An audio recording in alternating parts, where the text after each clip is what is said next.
Hey everyone, we should be live here. Just do a quick audio test. Whoever is on YouTube, can you hear me?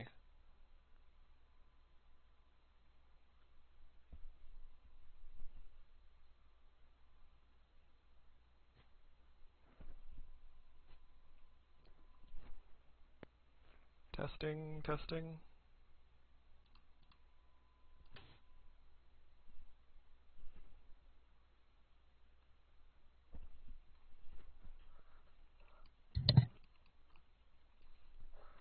Okay, we can hear. Alright, so today we're actually going to be working on sounds. I've got a Lepre here. Lepre, you want to say hi? Hi.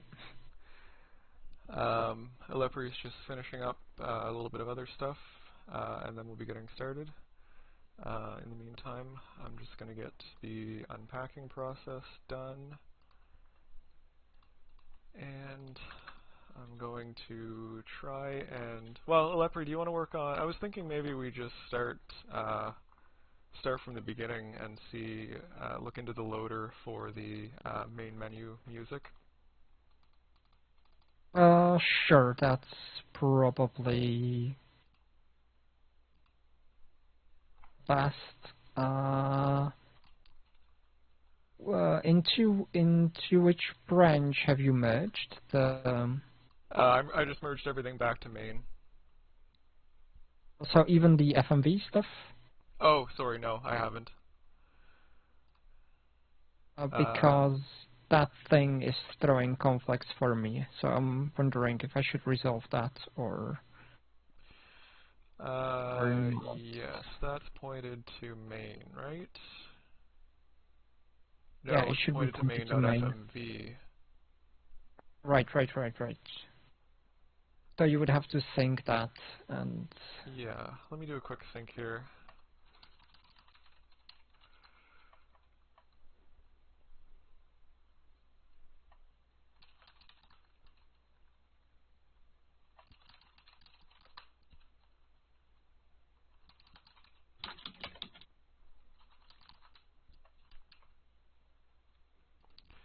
Okay, now we're gonna see how many conflicts there are.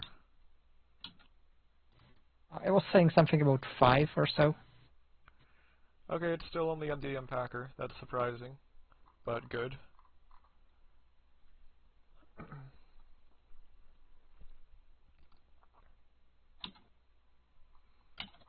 Just note the code is very, very garbage.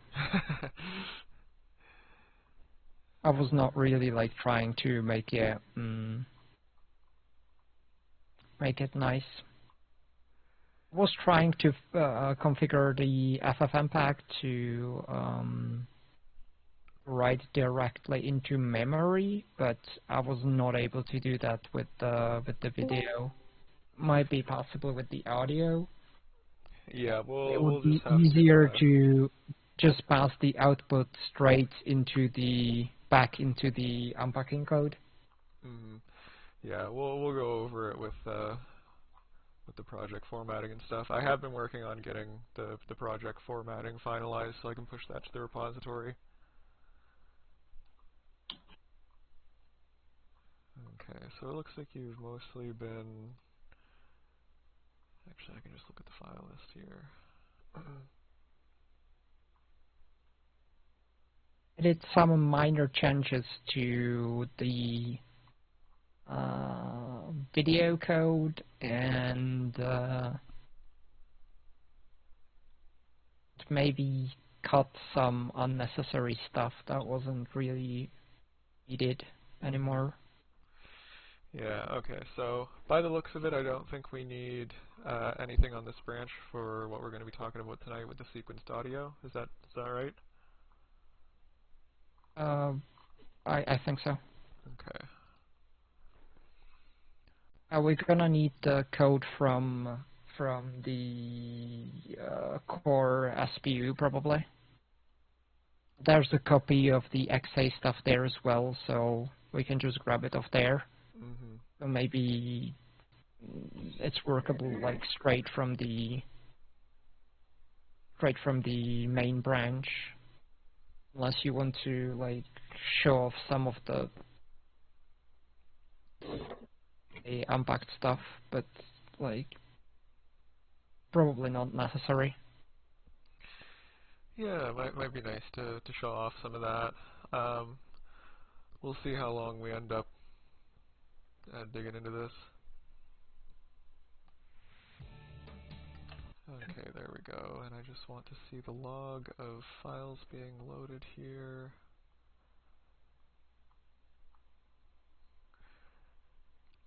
Actually, come to think of it,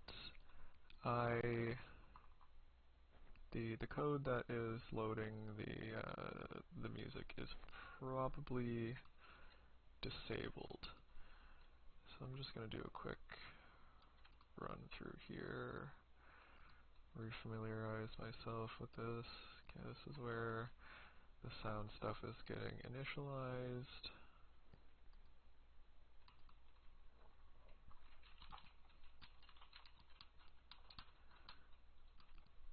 Actually, do you know if you have FFmpeg like set up on your computer or not? I do not. So that might be interesting, like for you to try and run that branch, like if it loads properly off the package. Yeah, that would be a good idea. The wrapper talks to it properly.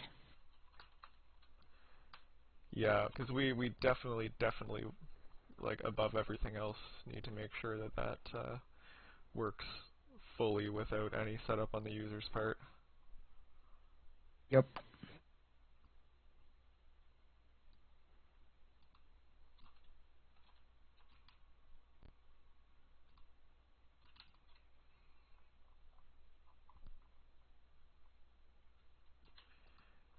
Yeah, okay, so that's all as I expected. I think it's the blackh.eky that should start packing like as one of the first files. Okay.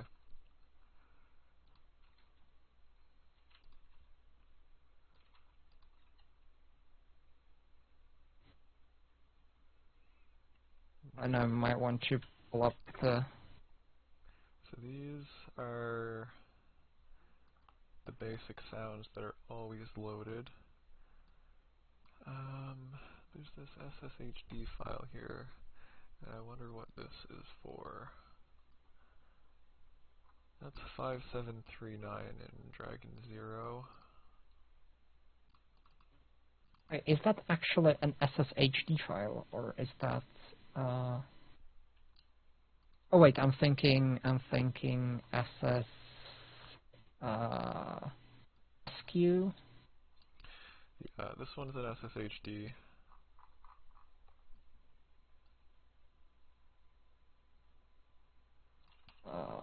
Let me open up this folder.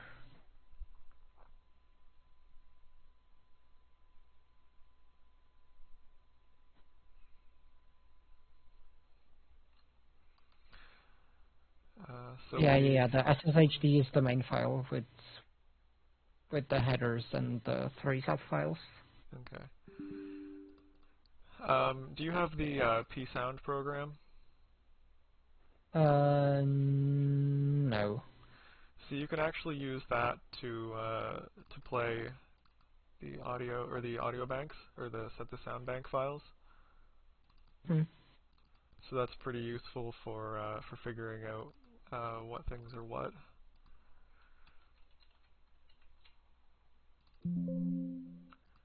It'll say unrecognized format, but allow you to scan it anyway. Gotta turn the bitrate down. Like 11025 is usually. Ooh, that's loud.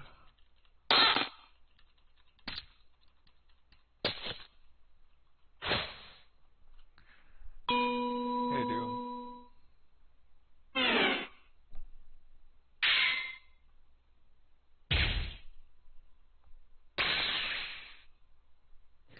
Okay, let me pull up some of the documents. I think it should be something like 2200 hertz, if I remember correctly.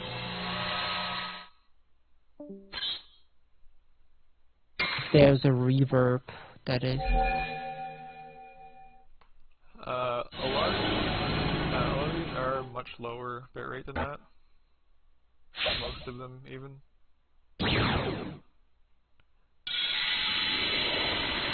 Okay, so this is kind of interesting. All those sounds there, those are all loaded like as soon as the game loads, even before the menu is shown. And that's got a bunch of like combat sounds and the chest opening and everything. Yeah, there's like one master file. I think one of the first files is monster dying. Should It be is like in there. in I can't top remember 3. which one it was, but yeah, that was in there. Yeah, essentially it's done in blocks, and those should be loaded directly to the SPU memory. Yep, yep. The sound bank is always loaded directly into SPU memory. I have a question. Okay, what's up, Drew? As part of the this, does that include? Does that also mean that you're working on D magic? The magic I have already unpacked. D-Magic is really easy. They're just regular sounds that are played. And that includes the weirdness where some spells has the voiceover baked in, and some spells have the voiceover separate.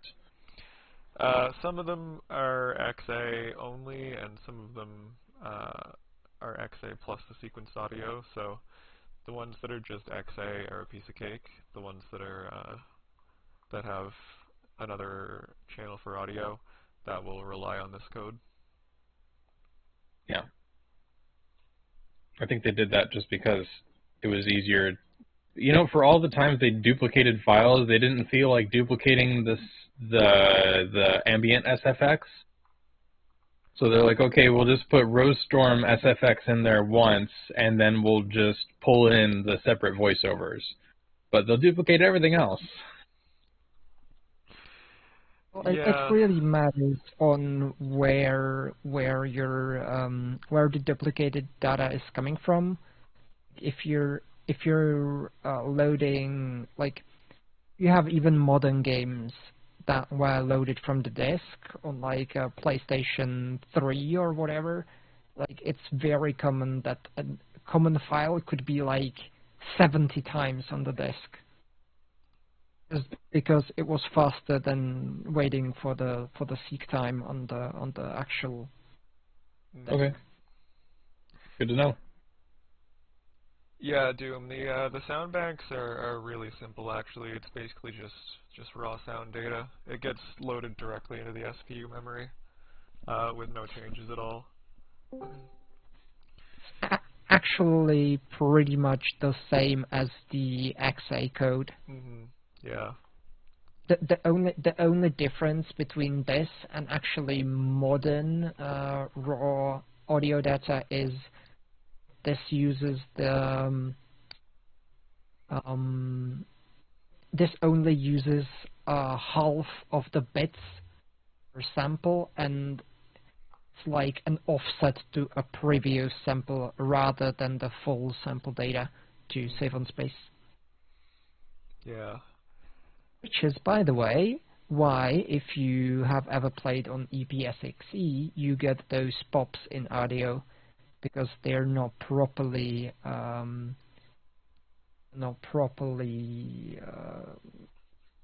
paying the previous sample. Gotcha. I think they might do the audio in parallel, which is what I did at first, and that I realized it won't work because it's all based on offsets. Interesting.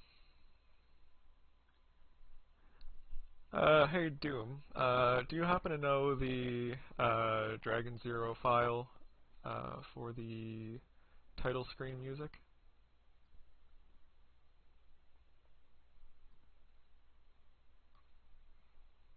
I'm actually having a hard time tracking it down here.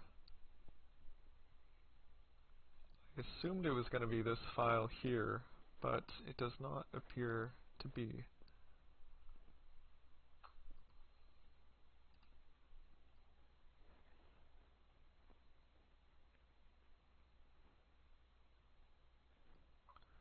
Wouldn't be this.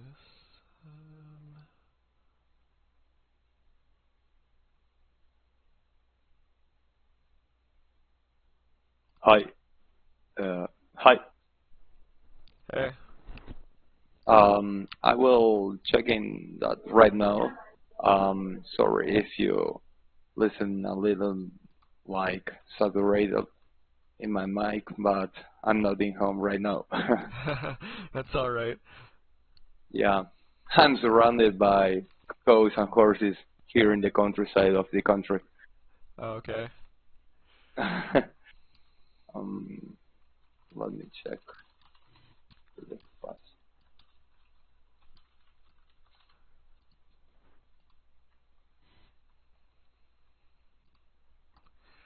It would likely be in your document, wouldn't it? Not modding.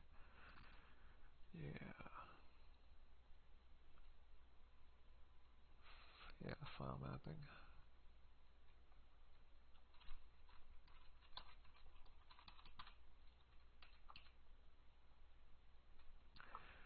Sound samples from menu theme, 5816 to 5817. And 5821 is opening theme, no loop.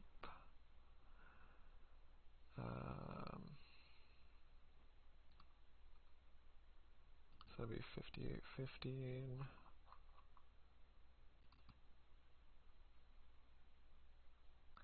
So that's likely a sound bank there.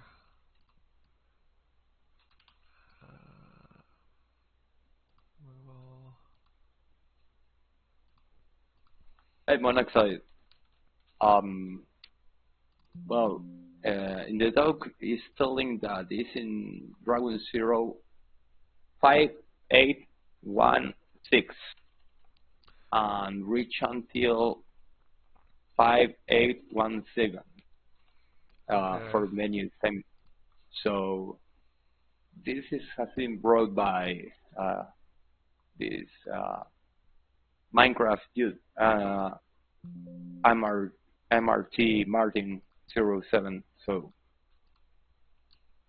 I'm pretty much sure that Okay, it's like that. Let's see what this is. Okay, it's being played at very low bit rate. Let's jack that up a little bit.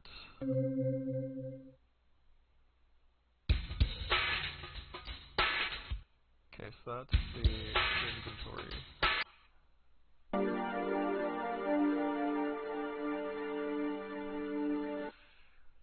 Yeah, so those are for not the menu theme. Those are actually the inventory menu. So let's see 5820.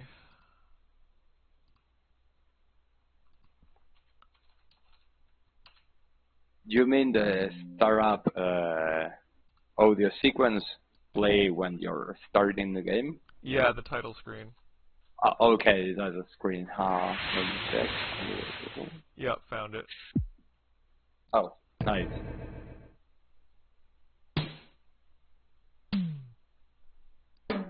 Yeah, this is all the production from it.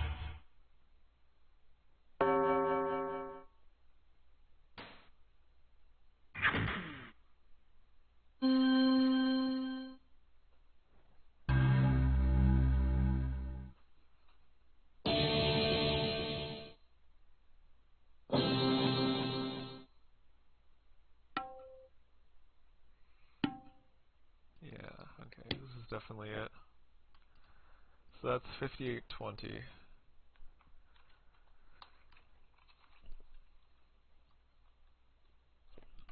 And interestingly enough, there's no reference to that file. So we might actually just be straight up missing that code, which explains why when I was screwing around with music last time I was never actually able to get that to play.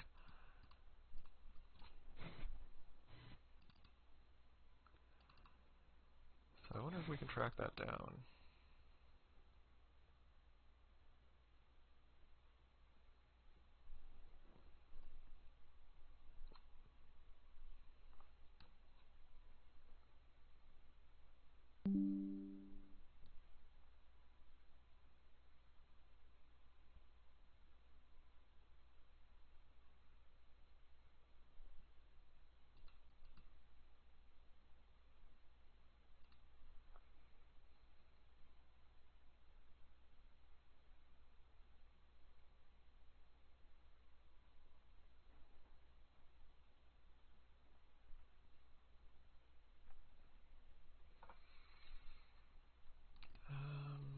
So we're probably going to want to look up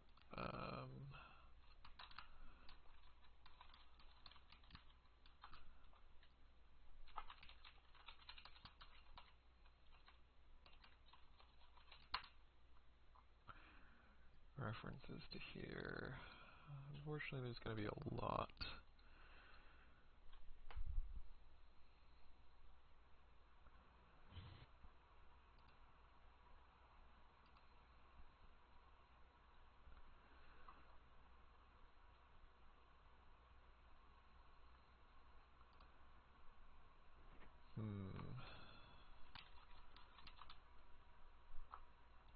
Okay, so we are looking for, what was that?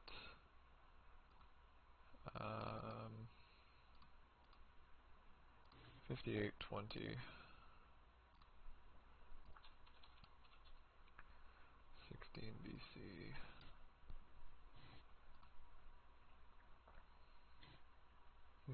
That's close, but that's not it.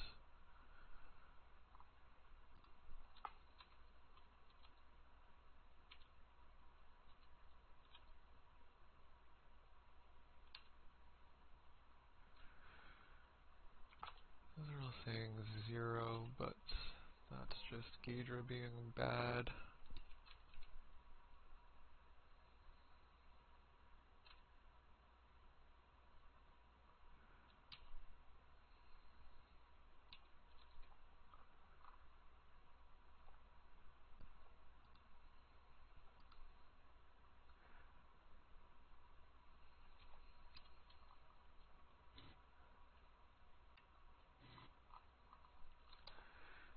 Well, I was looking at the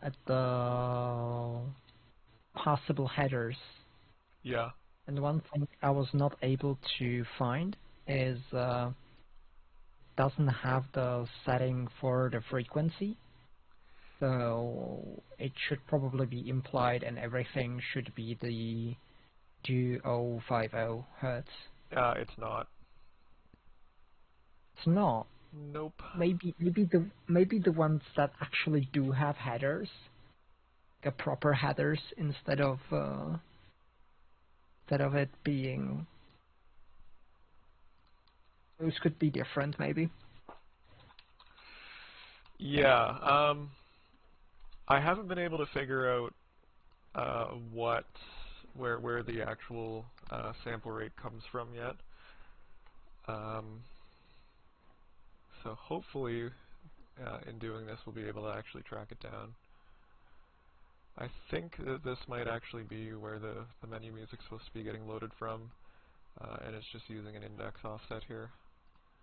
Because it's Yeah, that's probably. 5820, yeah, so that'd be index 1.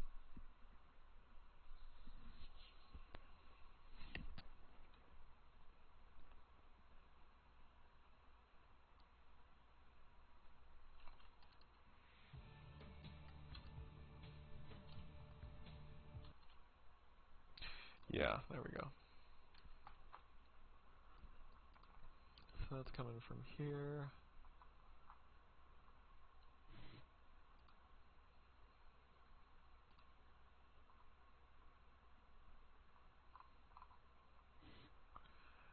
Okay, so that's actually an implicit start, just from Loading the overlay. Oh yeah, look at that. I left a comment that said load main menu background music. Well, how about that? I wonder what that method could do. Okay, so we're gonna uncomment this. Yes, import. Now, this code comes from before I rewrote the file loading code. So, that should be a shift left. This is going to be load dragon file. We no longer use this. This turns into a hard ref.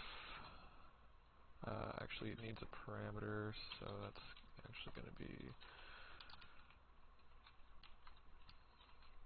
hello. Okay, there we go.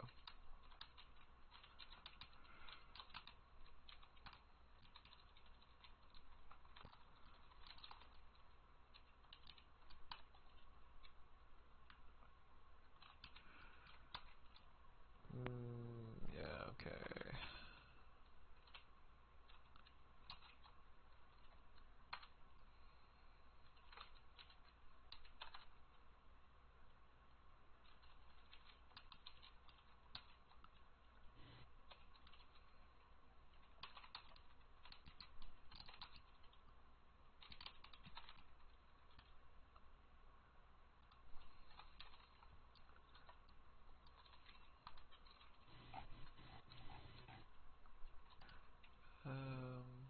What are you complaining about? Oh, of course. There we go.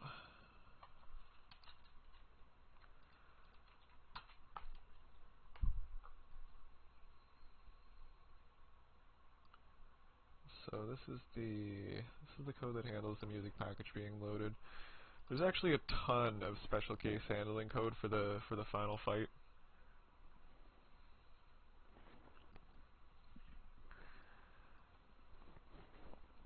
Drew, you still around?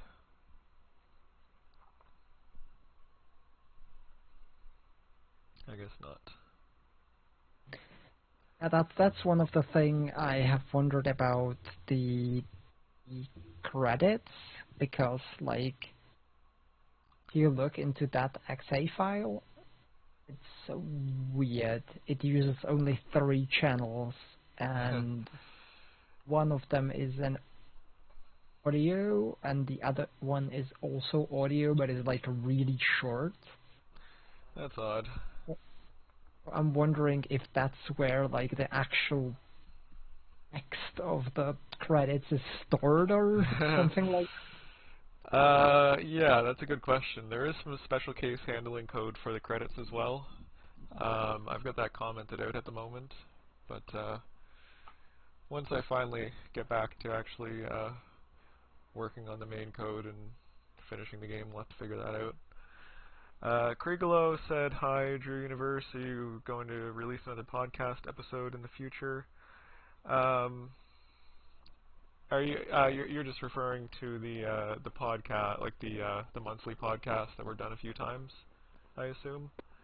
There are plans to do more in the future, but it's kind of just like a whenever there's time for it.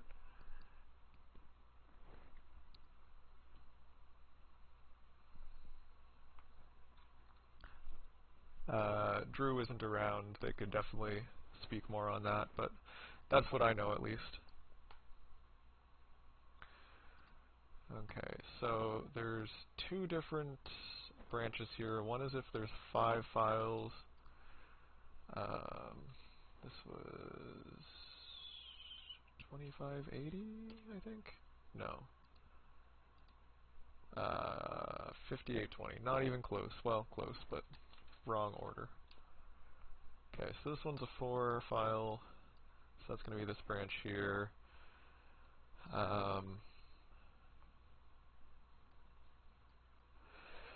There's a few places where I'm doing something like this, where I'm actually constructing, I'm using the new file loading code which doesn't use the merges, but then for the sake of compatibility with the memory emulation layer, I actually build a merge in memory and use that as like the lifecycle control. That will go away eventually as I finish taking more of these trucks out of the memory layer. Okay. So yeah, as you can see here, that first file is always some kind of identifier. Yep. Obviously, the music isn't going to have a character ID, but I'm guessing in this case this is just the music package index, because this is number 1. If we go to 15, this should be 0. Yep, it is. And if we jump down, this would be 4. Yeah, okay. So that first file is just always an identifier. Yeah, I pretty much got that. Yeah. The second file is where some weird stuff happens. The file 1. Okay, what is this? A2. So let's jump back here. A1. So that's 0.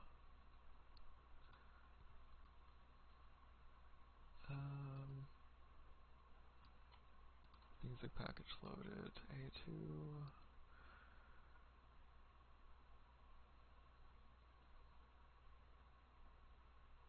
Okay, so that is going to use this. That's the DMA complete, so that's going to be, that's a callback that's executed when the sound bank finishes uploading to the SPU.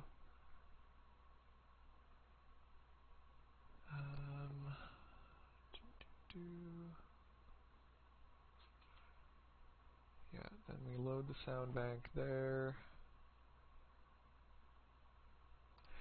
Just for fun, I'm actually going to see what happens when we run this.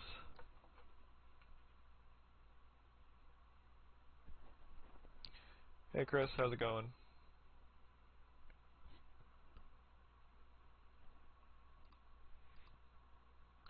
It crashes. Access denied because it is a directory. Whoops.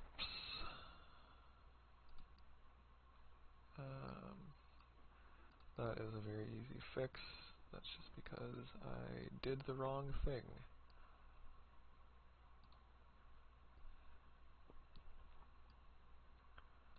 So we want to actually load the directory. Load dragon directory.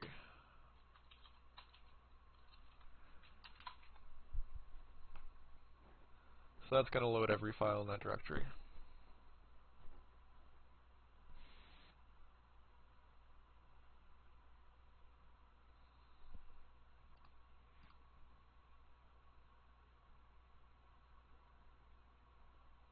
Doesn't sound like we're getting anything. I'm going to check and make sure I don't have the game audio muted. I have it very low, which is not conducive to testing audio stuff. Okay, the regular audio is working, but we're not getting any music.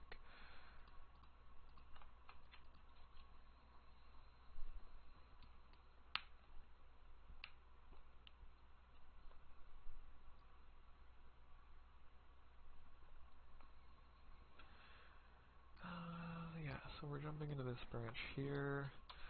What is this variable used for?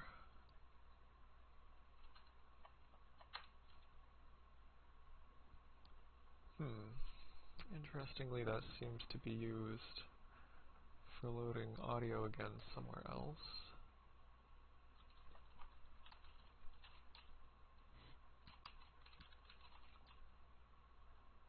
I wonder why that is.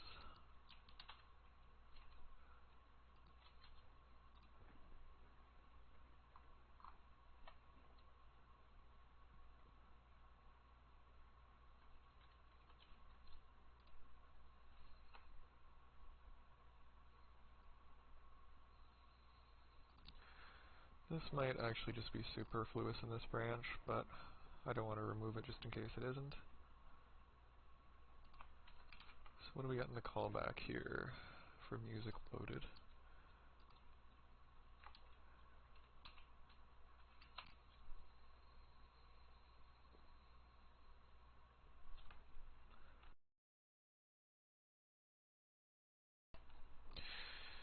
Well, here's something for you, Alepri. The tempo can be controlled by the script engine. Nice. I guess it's just a value in the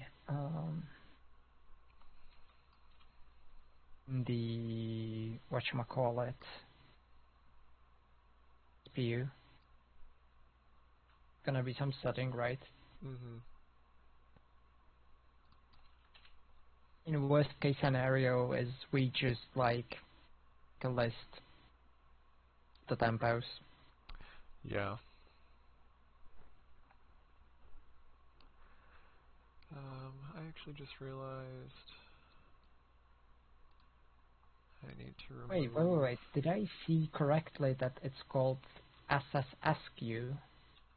Yep. Meaning that there should be actual SSSQ header in the file somewhere? It's complicated. Some have headers. Sometimes the sequenced audio data appears to actually be in the SSHD files, which I guess is the sequence sound header. It's the HD file is the voice header, yeah. Yeah. It should have like the .hd extension. It was an actual file, Okay. not just a binary. So have you found a description of SSHD files? I do have SSHD down completely. Okay. Did you say that's in the no cache docs? Yeah, it's in the no cache. It's a pretty small file, so I can just like use straight up. The header is just like 4 bytes file size, 4 bytes of the sound bank size. There are 4 reserved bytes, and then the SSHD. I could just send you the link. Where is it in the documentation? It's the SPU, I think. Sound Processing Unit SPU. Not seeing anything that jumps out. 6 in the second paragraph thingy. Second paragraph? And then if you... Oh, I'm not watching in real time. I would go to... just scroll down a little bit. I think it's the SPU IDs, the samples. No, it should be CD-ROM file, audio, other formats. Ah, okay. Right. The pitch is controlled via SPU registers, so that should be fairly easy to track down. Audio commands.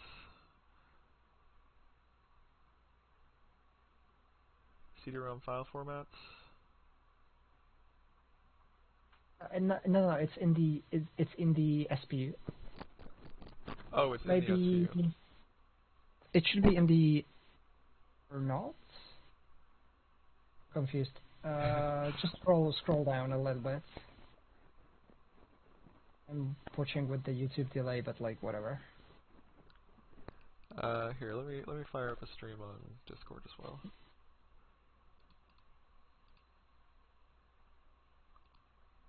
Is that some kind of identifier on this stupid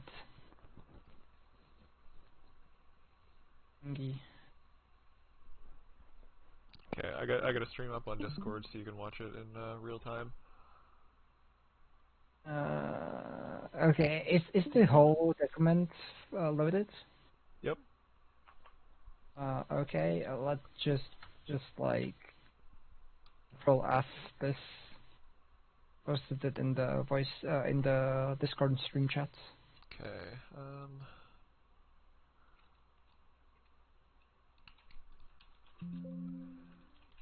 Are you sure you're in the no cache documentation? Yup. Okay, let me.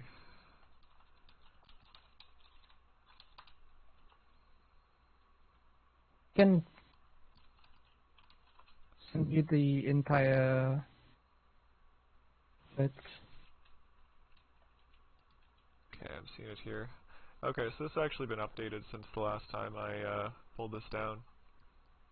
Yeah, too bad there's not much data about the files, about these files. Okay, this has actually There. been updated substantially.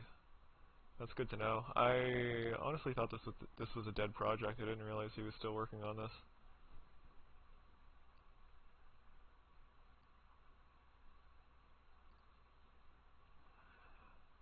Okay.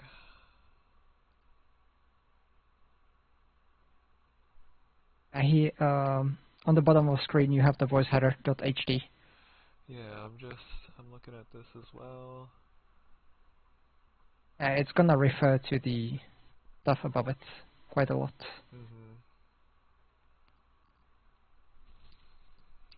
Okay, very interesting. There is actually a list of games here that use this. Okay. Yeah, okay, so this confirms exactly what we suspected about this format.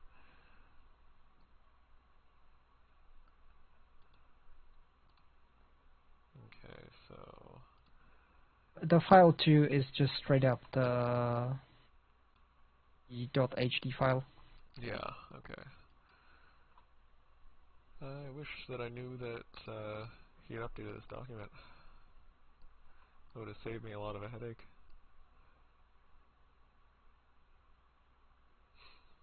Interesting thing is that there are no offsets. Wait, there's one at the end. Size of corresponding BD file. I'm assuming that is the Still sound sound bank. Yeah, SSHD. Offsets into data. Yep. Okay, so we've got 3 offsets here. That's very, very good to know. We got our voice bonery.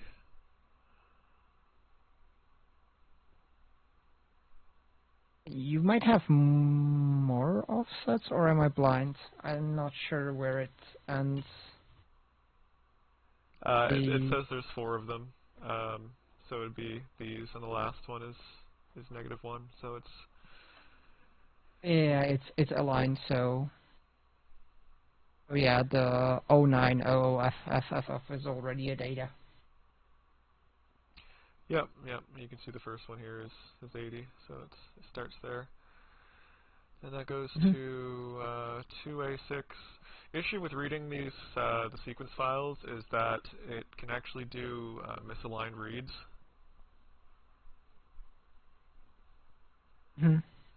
So it's a little bit annoying with the current memory emulation because it blocks that like the PlayStation hardware does. There's special handling using the misaligned load commands. So it's a little weird that the second file is below the third file. If I'm seeing that correctly. Nope, this is 2A6 and this is 328. Yeah, I'm just blind. Little Hard to endian. see on the Discord screen. Yeah, I've just got it set to 720p. I don't have super great upstream out here.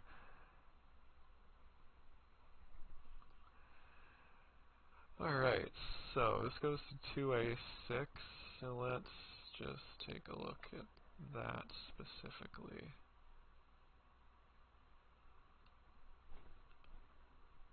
Okay. And that's it. Yeah, that's pretty much the only thing that's this in the docs. Alright, that's less than ideal.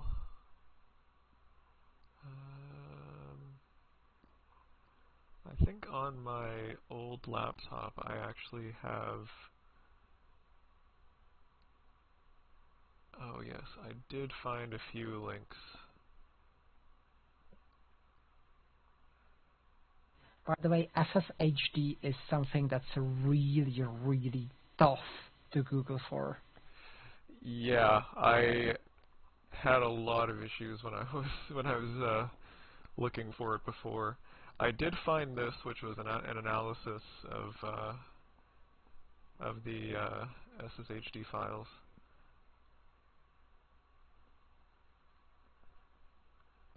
File offset location per patch. 16-bit little endian. So these are these are relative pointers deeper into the file. So the first one would be hex 14 after this, so that would be right there. Then hex 9C. Yeah, okay.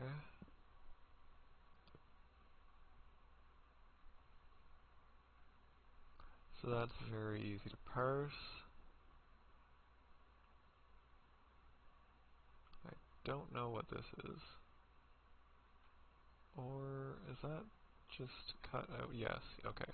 So that's the first file, or the first patch cut out here.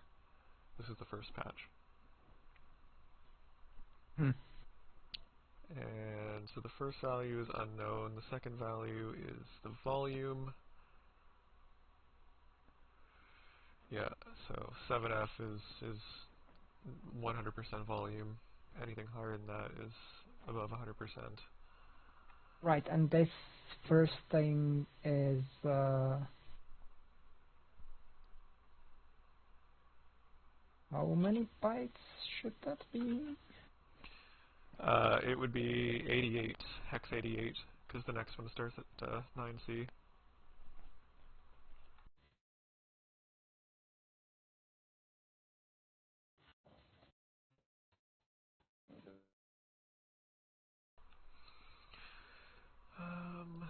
Yeah, so this came from the Ape Escape stuff, which is mentioned here.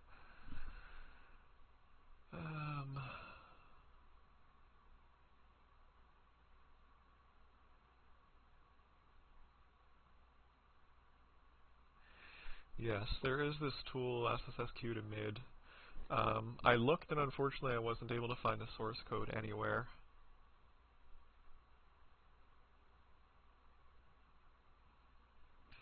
Yeah, Oh, that's the link alright. here. So this is interesting. I'm trying to look into the actual files that are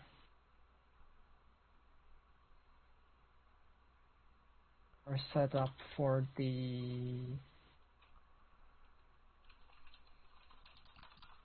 edition stuff. Looks like all of it is starting with OCF7. I find really weird that the first entry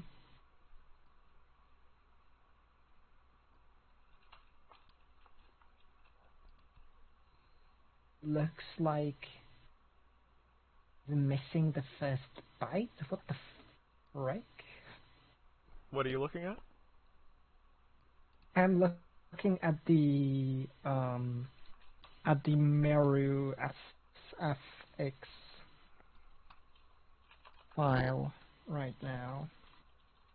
And all of the effects like line up properly into the 16-byte blocks, just to be expected.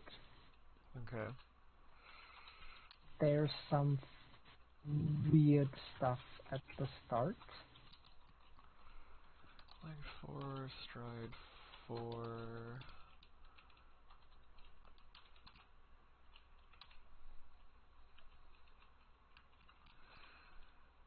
And I'm just going to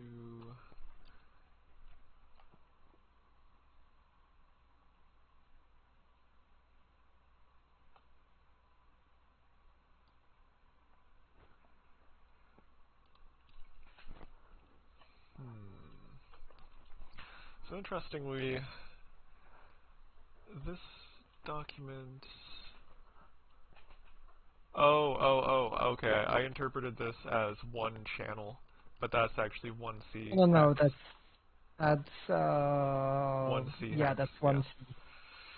Okay, so this Just is a actually bunch of pointers. a table.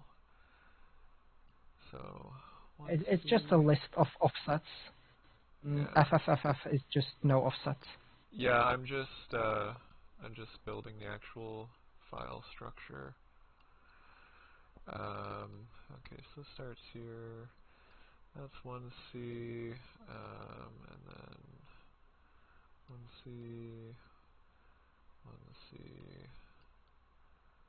1C. Just have it Yeah, marked as okay, so it's 4. this. And offsets to data, yep. So those are all offsets. So I'm just going to make a substructure here. HD offsets.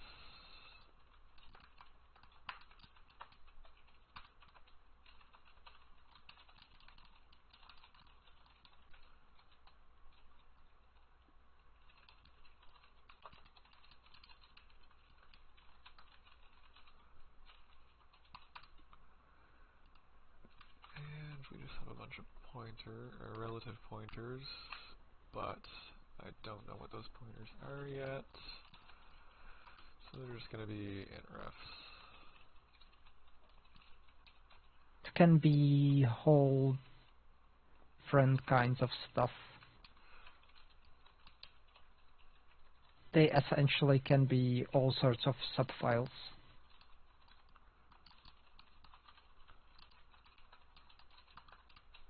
They differ between different SFX files.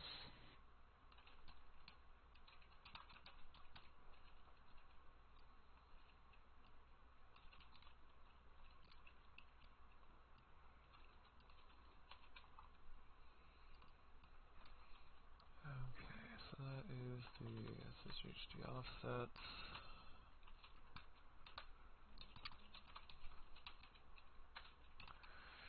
The length is 1C.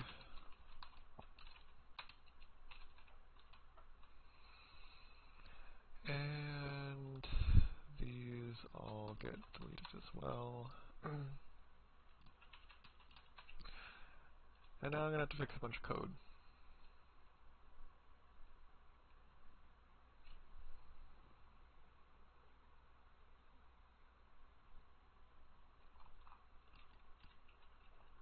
Okay.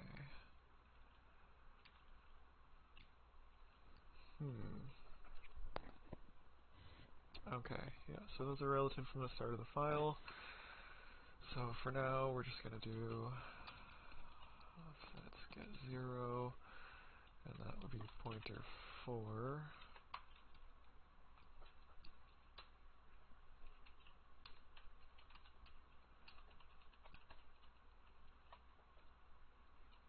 Minus 1C, so that'd be pointer.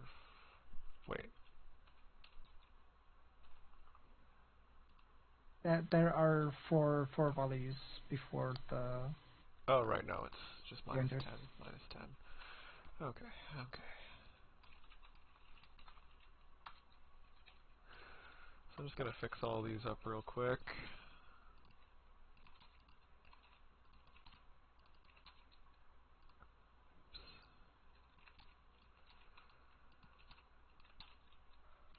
This is kind of the process of just slowly refactoring things until we get to actual useful code. take it one step at a time as we understand more. Okay, so this is going to be pointer C.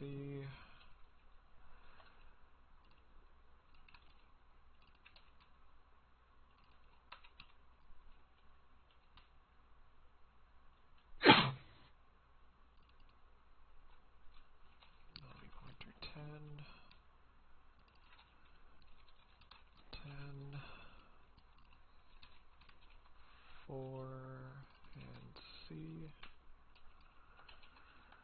This is also 10.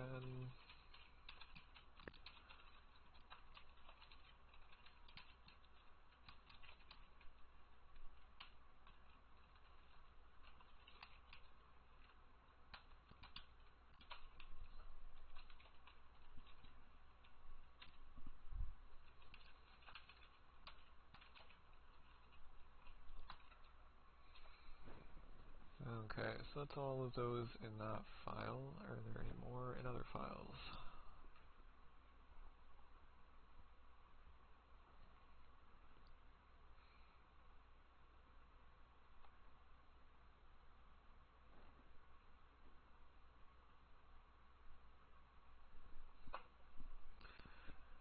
No, that compiled successfully.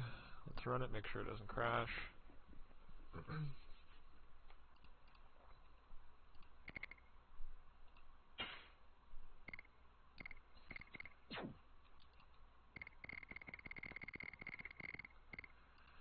We're still not getting anything on the menu, but let's see if we can get some broken bagpipes in Celeste.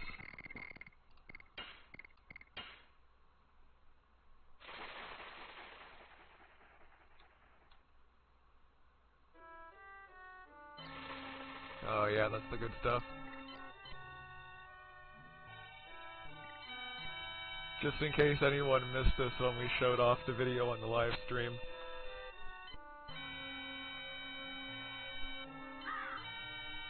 Yeah, we're sitting through this. Everyone has to suffer. Actually, it only sounds like the frequency's off. Can you hear the backing instruments? They're very off.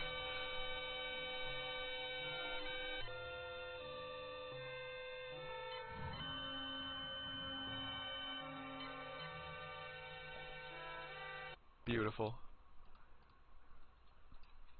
Alright, now that we've done that,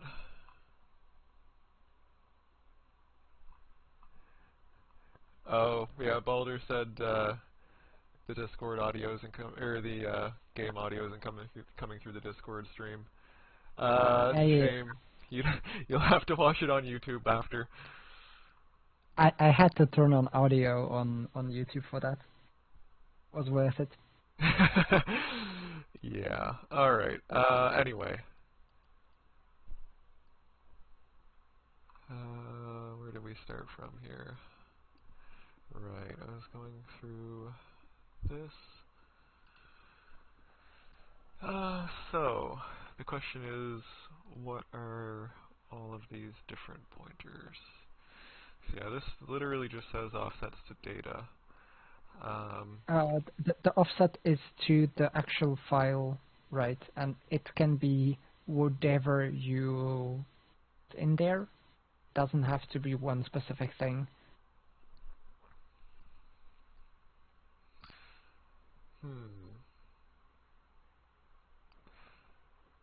Some of them must have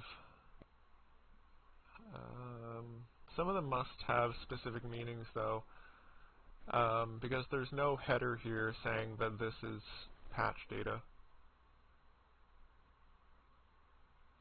It might be using the offset indexes, because like if you look into to the character SFX header, the pointers that are populated is the pointer 1, 3, and 4.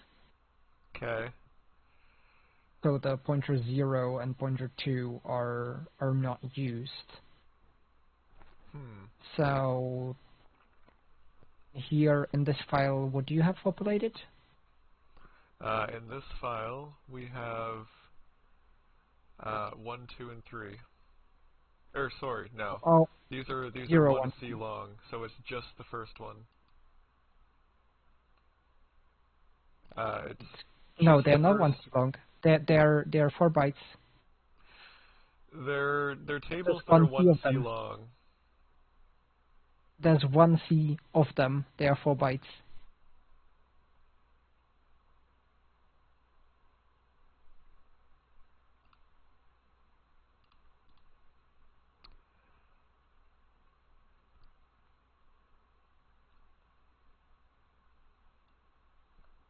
No, there's 4 instances of this 1C table.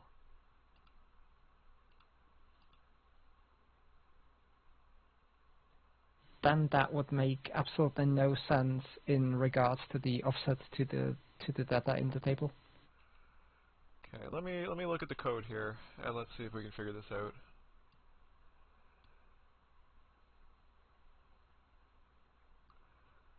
Okay, there's this one that's using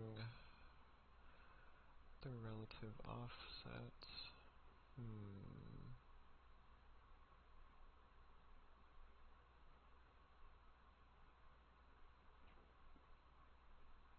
It looks like for the most part they're only using the first of those 1C tables. This is interesting. I'm wondering if this is wrong, because this is using OX10 offset.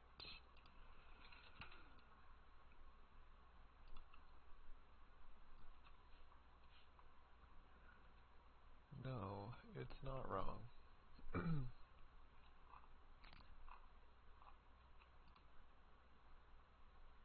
Huh. X-Span would fit with the from the start of the file, or is it from the pointer table? OX10 offset. So it's OX10 from the start of the file, and then it's treating that data as groups of OX10. So it's the code is saying that this is one, and then this is another, and then this is another, and this is another. But That no sense at all. that conflicts with what's right Especially here. because this is how the structure looks for the character SFX.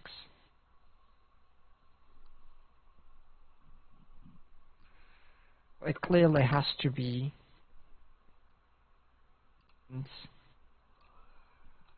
Alright, well, I mean, sure. But I'm looking at code right here that's saying otherwise. Let me check it out on the YouTube so I can actually see.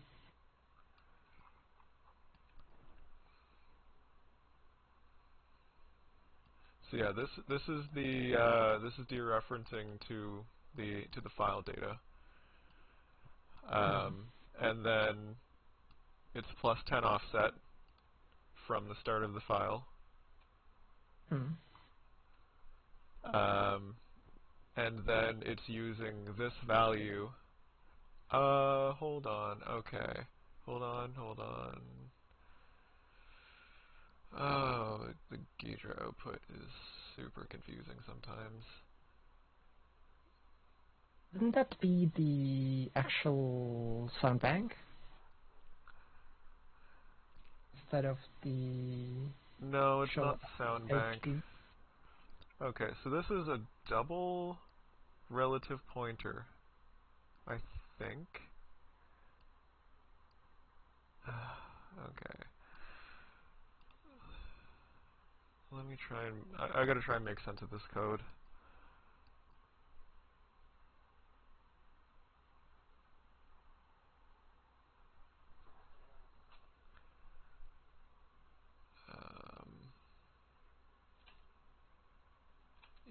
this here. Okay, so yeah, the code is right. The code is matching retail, but the problem is understanding what the hell this means.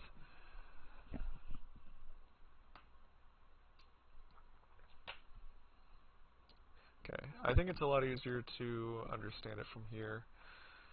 So we're taking the start of the file plus 10, and then we are taking this as an index into a table that is OX 10 bytes per element.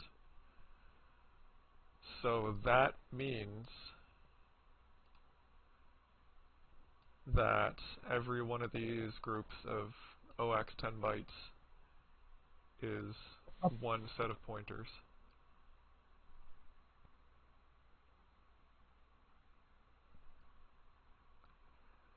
Which would mean interesting. There's 7 groups of those. 7 groups would make sense because if Does you it? look at the okay, open up the. Can you open up the corrector SFX? Yep. I'm just gonna open up a second folder here.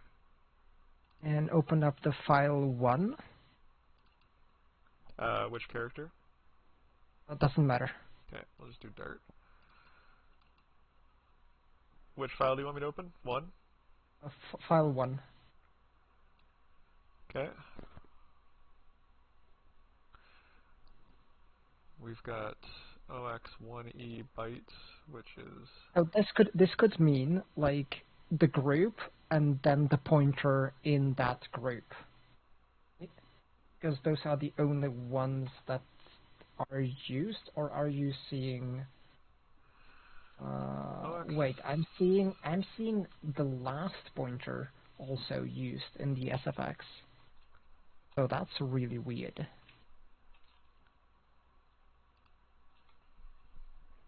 Like from the first set of pointers, Okay, let's uses look at the second and the fourth. Yeah, so this is the second, the fourth, and the first of the second group, if that is in fact another It would make group. more sense if it was referring to the subfile under it, because that's in the group of OX 10 bytes.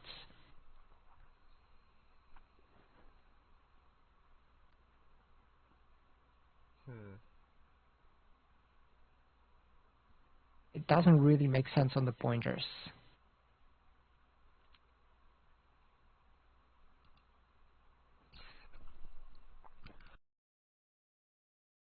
Did you say that you figured out what this file was used for, the first file? No, I have no idea. I only have the slight idea about the second and the third file, and the first, and the 0th file. Okay, well, in that case, let's backtrack a little bit here. Yeah,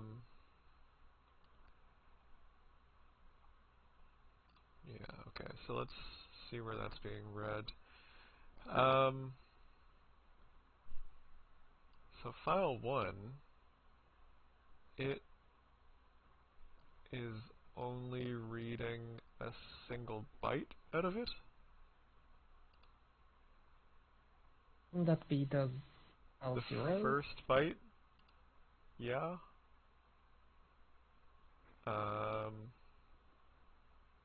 Okay, hold on. Nope, never mind. That's only if there's 5 files. Never mind, that's a different file. Okay.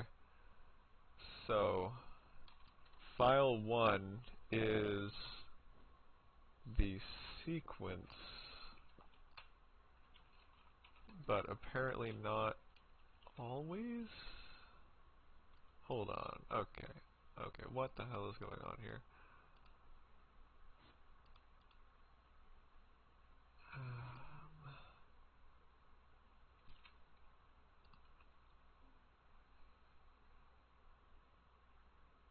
If that was the case, that should be failing.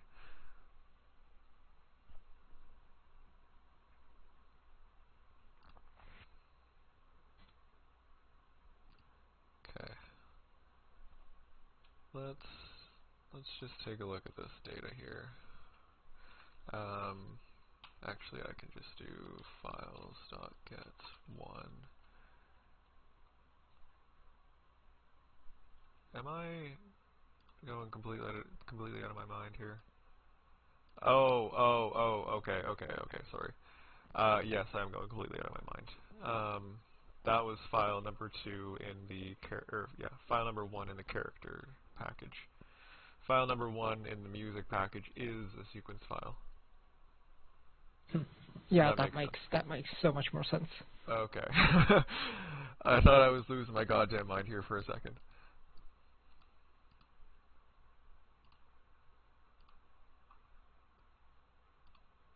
Okay. Everything's fine. Everything's fine.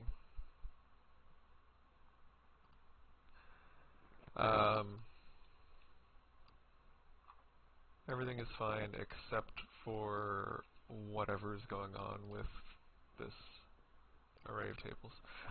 Okay, so when you said it makes sense that there's 7 entries, or 7 entries in this table here, why do you say it makes sense?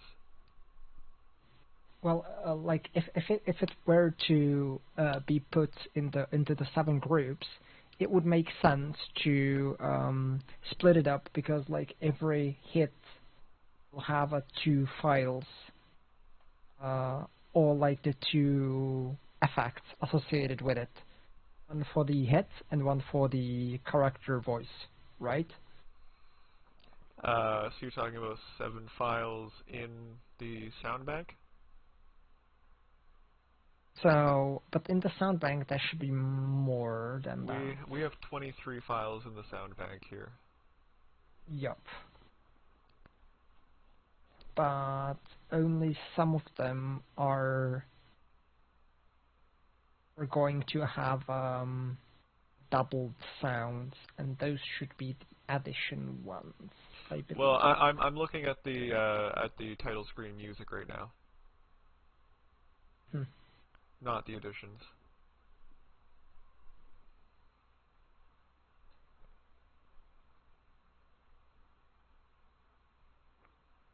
There has to be something that associates those files together, unless the actual addition has 2 SFX entries, which is possible, to be honest. Okay, so what values can this have? This is the index into that table. Interestingly, it seems to only be 0 or 1. Although Yes, that's correct. One of the bytes is 0 or 1, and one is 0 to 7. But this is the index into that table. Oh. And it only seems to be able to be either 0 or 1. It's get multiplied by OX10. Oh, it's the first row or the second row? Yeah, apparently.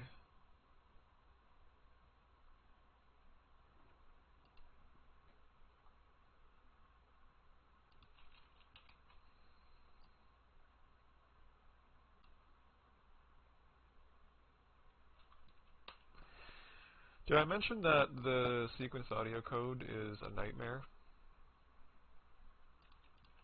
Yeah, that's just why I got stuck on it. Yeah, tell me about it.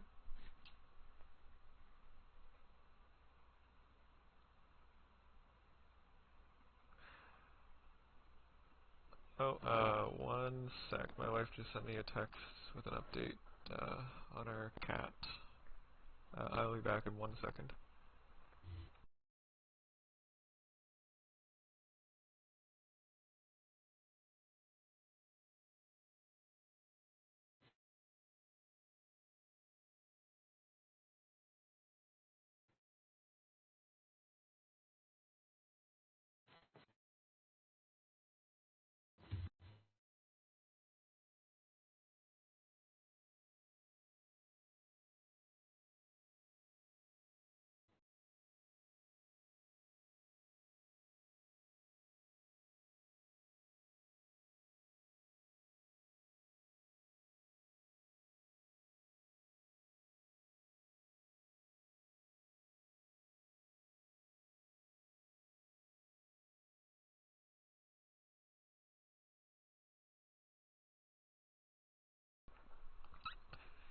Okay, sorry about that. One of our cats had to have emergency surgery today, so it's been a bit of a day. She's doing all right though.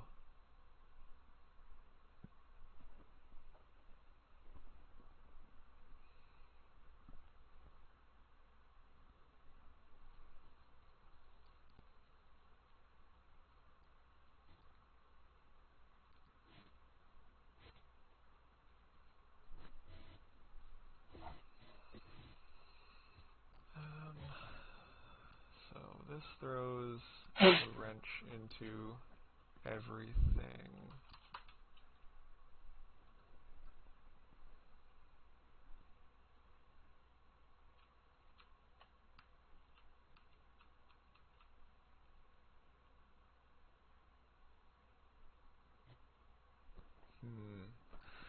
So if that table is in fact OX10, then some of these are actually reading pointers from the next entry.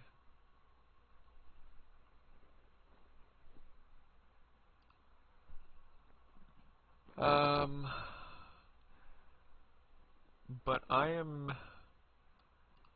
really don't like that no cache documentation here has this showing as 4 entries, 1C long.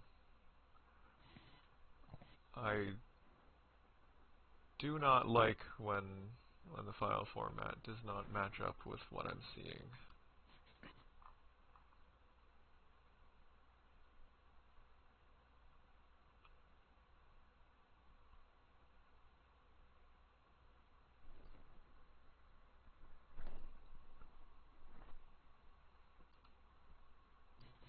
I mean, if I kind of interpret it as 1C of 4 bytes, it kind of corresponds with like the actual files I see on those offsets, right? If I look into SFX, the OX80 is obviously a file, and the one after that is a different file.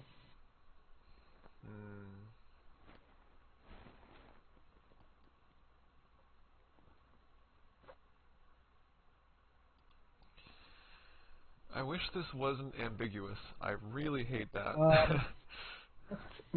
Can you open up the file once again? Yep. Okay, so what I'm seeing here is there's this block which is in every audio file, which starts 0, 0, 0, 1, 2, 3, 4, 5, 6, 7, etc. And that should be on 2A6, right? 2A6 is right down here. Yeah, 0, 0, 0, 1, 0, 2, 0, 3. Yep.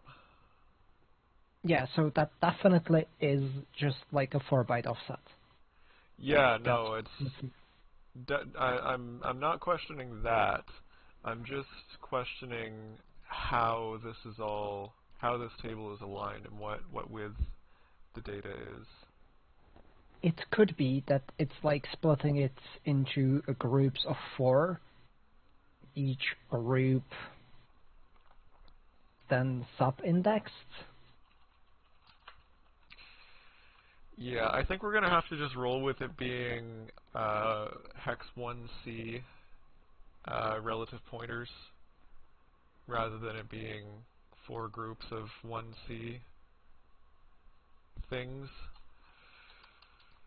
Just going to reset this file for now. What are the changes here? Okay. And we're going to go back to the SSHD.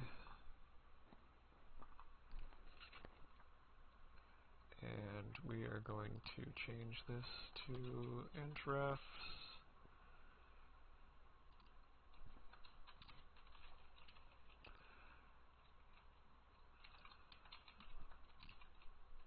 Actually, did these wrong the first time, so that is correct now. This class is not a thing. And now we just need to rechange all the stuff here. Pointer 10 dot, whoops, no, what is it?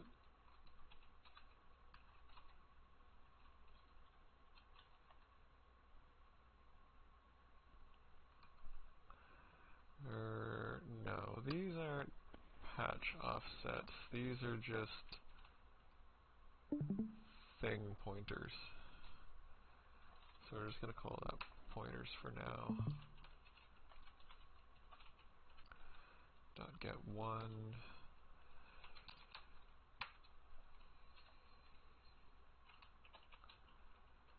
Okay, this is a bit odd.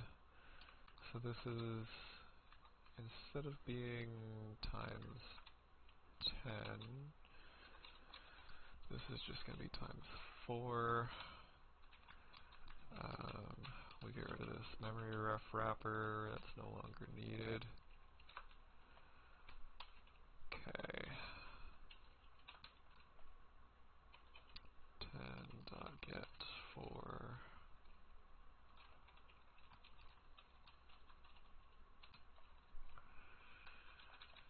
These are all the same.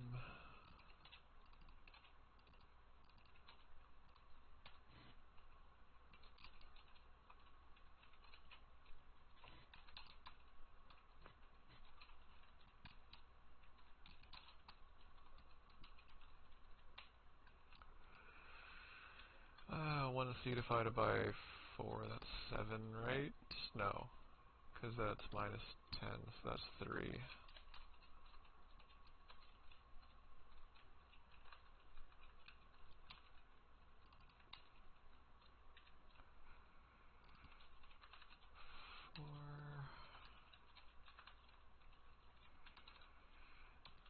One, 3.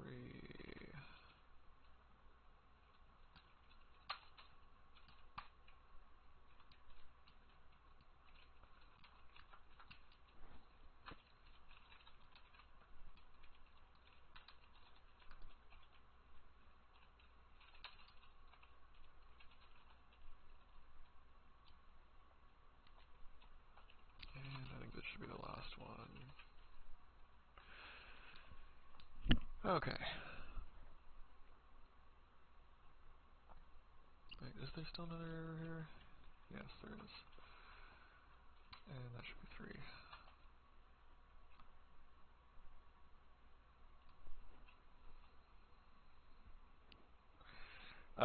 Doom, we are currently looking at the files for the main menu music. It's the various files in Dragon 0 5820. I'm just going to launch this again and make sure that it still runs.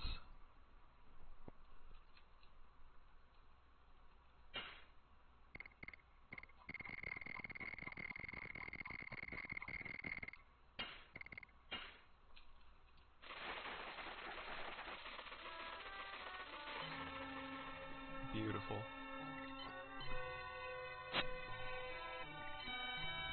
Baldur, open up the YouTube stream real quick.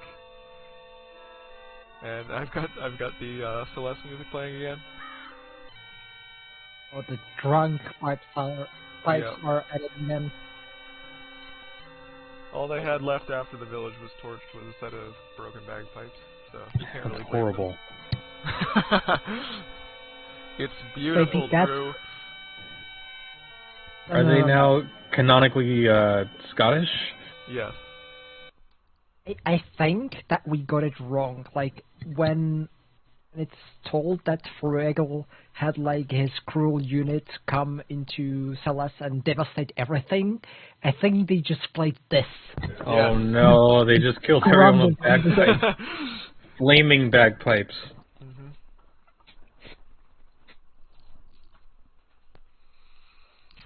Alright, you gotta make a fan edit of that and write the script. Yeah, we're gonna have to do it. That's just how it is now. like a glitch in the audio, or is that? Oh, I don't understand how that's happening. No. It's as the best intended. It. Yeah, no, it's canon now. It's not a bug It's anymore. canon. Oh god, Yeah. that's great. I'm glad I was able to hear that. Highway to Helena. Doom says Highway to Helena. Highway to Hell. Yeah, that's good. Yeah. Yeah. No, it's just because the well, this is the reason I have the music code disabled. I think it's pretty obvious. But yeah, it's People just... wouldn't want to hear that. Yeah, no, you gotta listen to this the entire time you're playing. I wonder what it sounds like in other areas. Let's fire up To do that. another save game.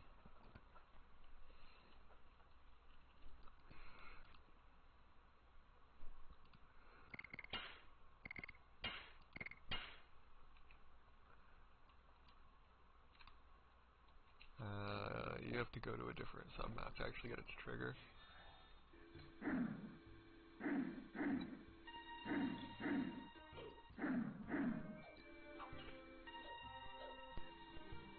Well, it doesn't sound as bad.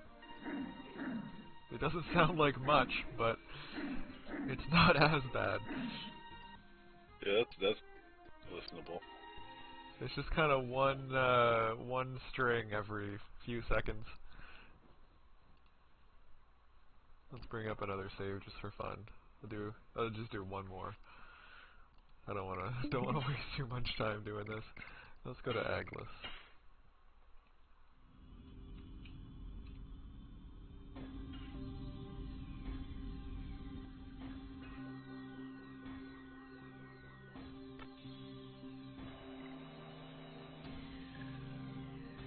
I don't know, it kind of just sounds fine. the music and stuff here is weird in the first place. I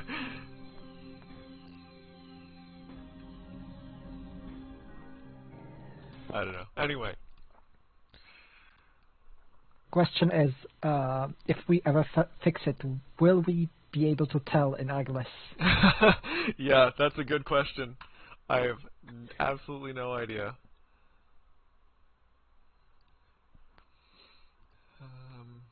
Okay. Say keep it how it is. Sounds good to me. Yeah, right.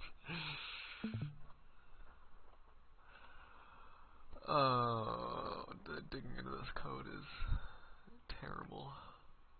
Absolutely terrible.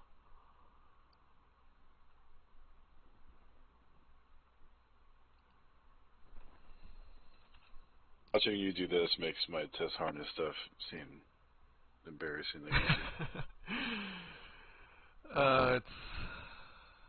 I don't recommend anyone do this, to be honest with you. Great sales pitch. Yeah, I know, right?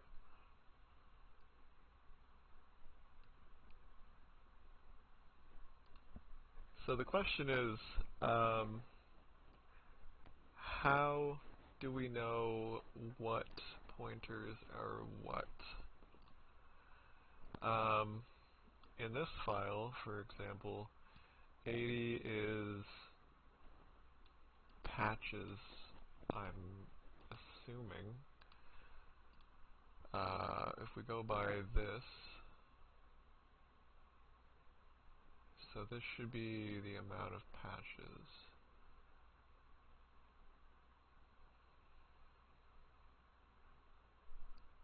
+1 if value equals 0. That is a confusing sentence because it seems like they're doing +1 no matter what.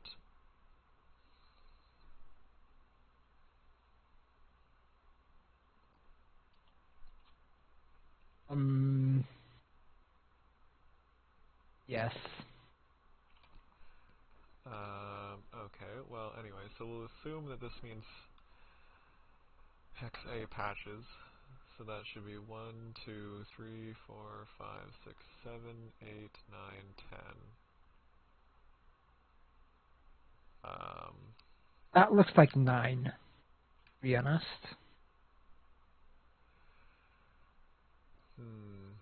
Or maybe. 1 FE. Well, so these should be relative offsets from hex 80. So the first one should be at 96. Yeah, okay. So this is where the first patch starts. So yeah, there's 10.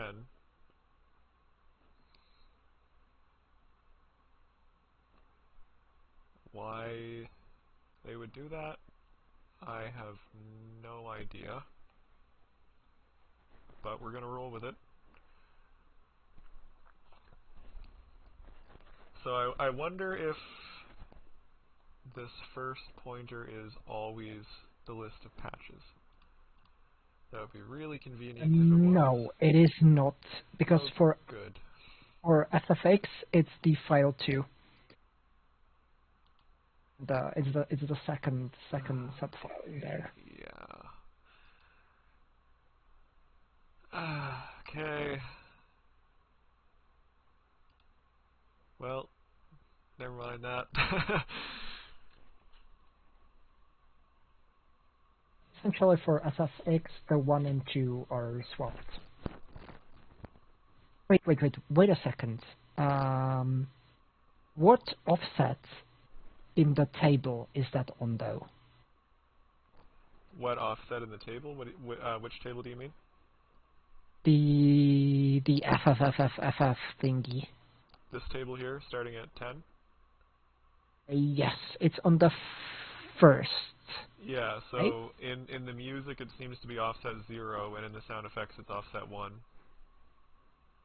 In the sound effects for characters, it's actually the offset 4. I'm looking at Dart's combat sound right now, and it's 1. No, that is not the... Oh, yeah. Look at the data. Yep. It's not... It's the fourth one. Yep, I see what you mean. 28E. And... So yeah, that would mean there is OX65, so that'd be 101. So, we go down here.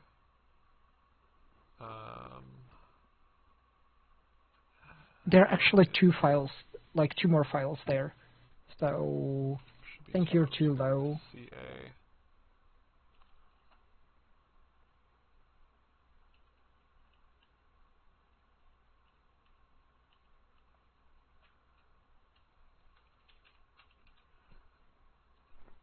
That doesn't make sense. You're looking at file 3, not file 2, I think. Go up. I'm looking at pointer number 4. Are you sure? Yep, 280 is right here. Sorry,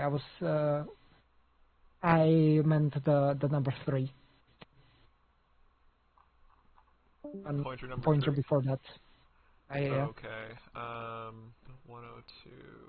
It's like 2... it's 102. So that should be 2 samples, which would mean first one starts at 6, which is in fact right there. 16, that looks... Starts at 16, which would be 118.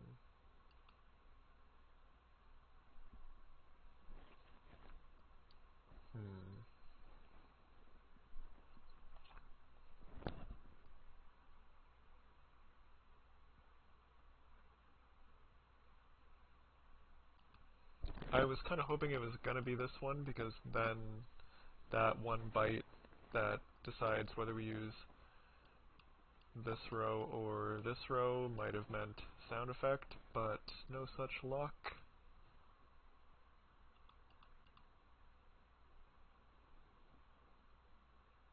Uh, 102.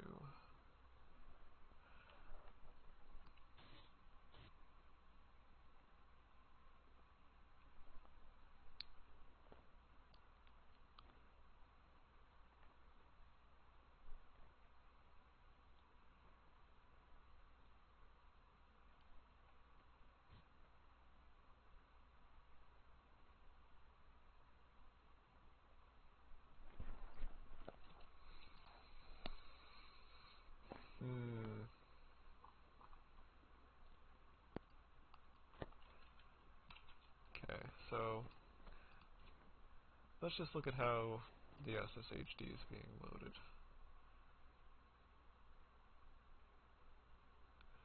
So it's just getting allocated in one of these things that I have called a playable sound because it has all of the information necessary to play something. And there are just so many structures related to sound that I don't know what the hell else to call it.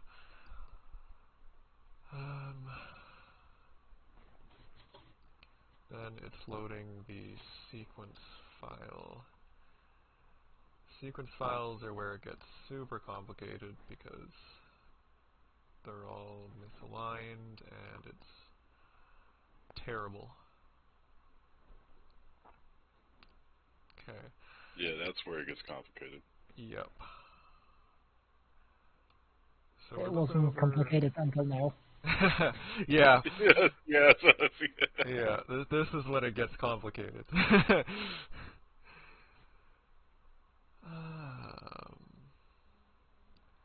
Okay, so we're looping over whenever this big ass struct is here. This struct has a bunch of stuff related to the actual SPU registers, like key on and key off. If you're familiar with MIDI, you probably know what that means. The pitch, reverb, tempo, time delta, etc., etc. It also has the pointer to the sequence file and the offset into that file, and the current command, which is also from the MIDI spec. There are various commands that I'm just assuming are the same between this format and MIDI, being these here, key off, key on, polyphonic key pressure, which kind of applies volume, control change, which if you've ever had a keyboard with MIDI, you might be familiar with like the modulation wheel and breath control and stuff like that, as well as pan, damper pedal, portamento, etc., etc. These ones seem to be non-standard.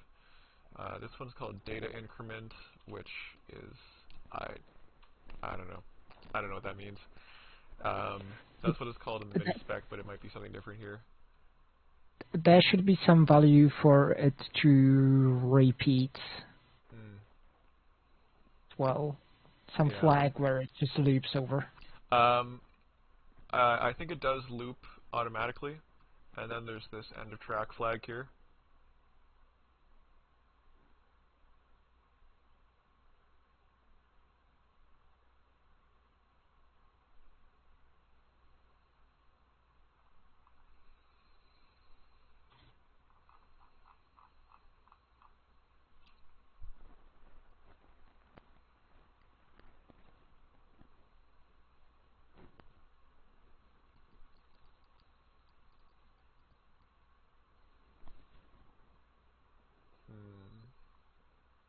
Okay, let's go back to the loading code for now.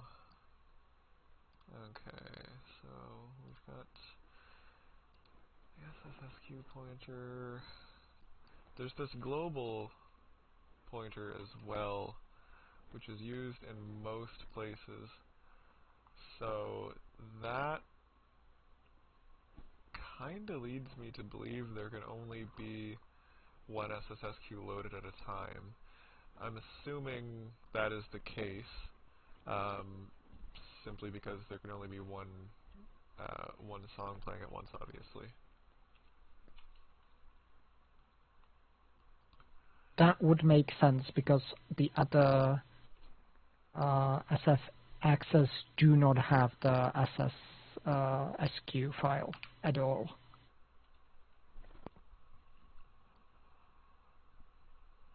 Yeah. So interestingly, it actually appears to start at OX 110 bytes into the SSSQ file. Yeah, that's correct, because the first 100x, Yeah. the OX 100 should be the header. Yeah, it looks like some kind of table. There was some info about it in the spec, but there's only like OC stuff known, and then it's unknown table, unknown data. Yeah, great. All right. Love it.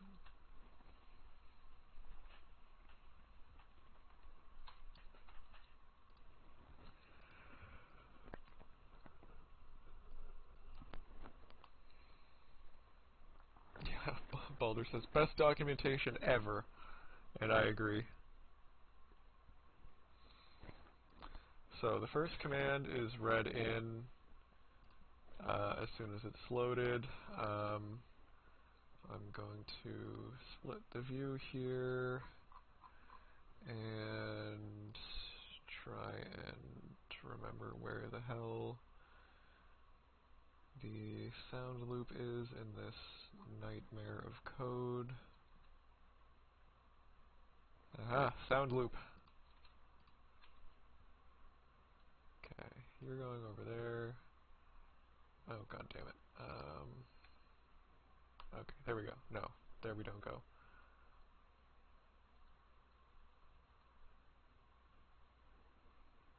Okay.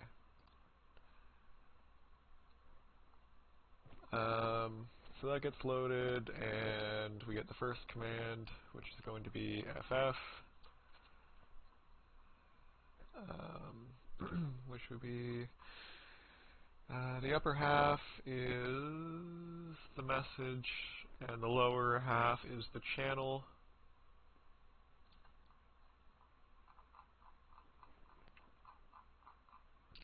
Too many files open here.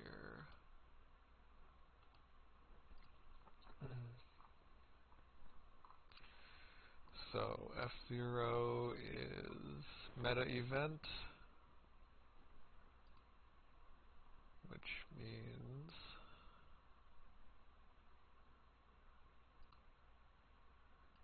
I guess that must be getting loaded into, yeah, okay, so 001 is getting sent to the command, 002 is getting set to the byte after the command, and 003 is getting set to the byte after that.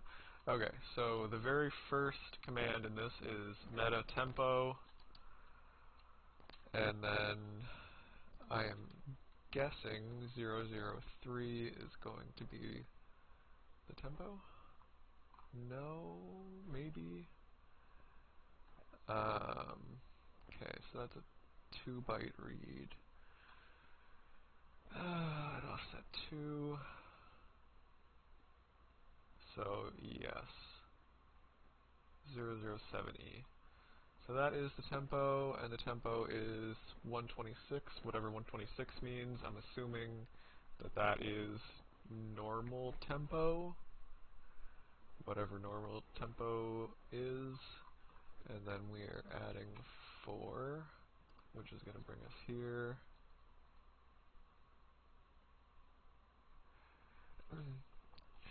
Yeah, Baldur, it might just be straight up BPM. I'm not 100% sure on that.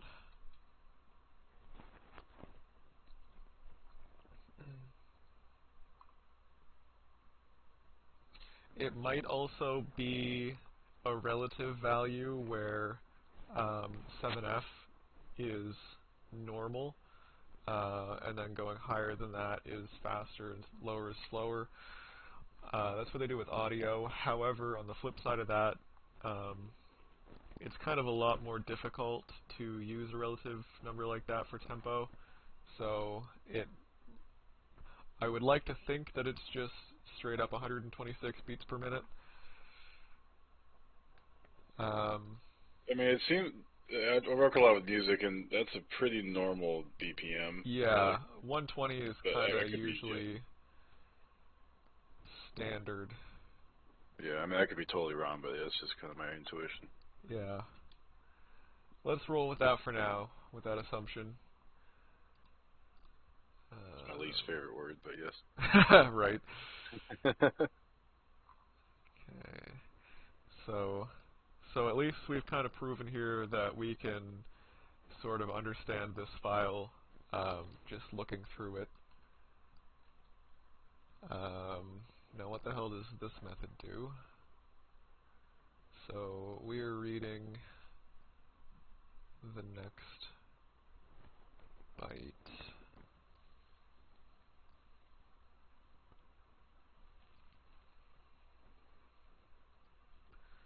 This did advance the pointer, right?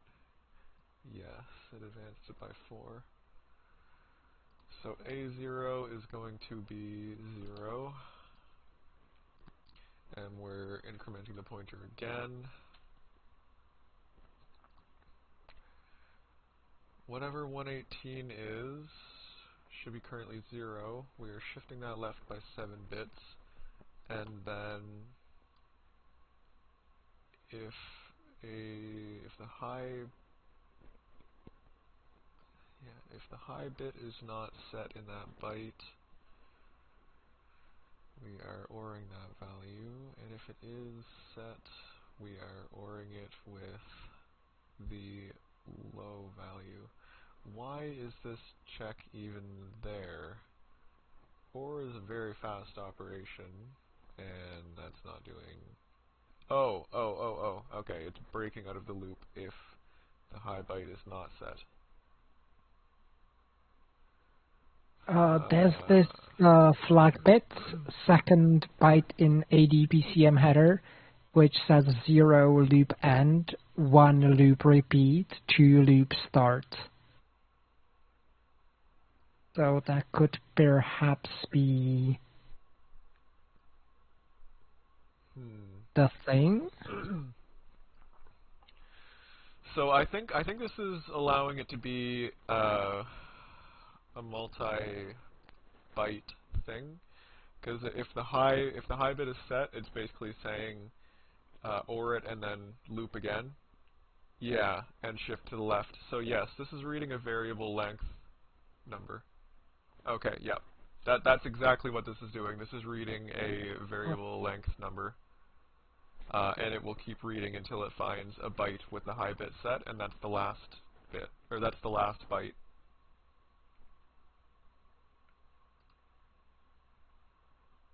Oh, I literally have that written right there. I really need to start writing my own, or reading my own comments. I see it now as well. Yeah. Okay, and 2A, if it's not 0, then we reset the tempo, I guess. Is that using that same value? No, that is a... God, there's a different tempo too. Okay.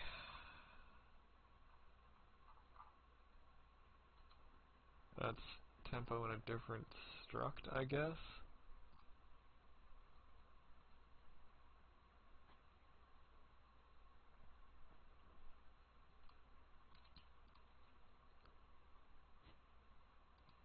No, it's the same one. If 2A is set, then it resets the tempo. If the tempo is 0, we return. That makes sense. You wouldn't want that. Then a shitload of inscrutable math.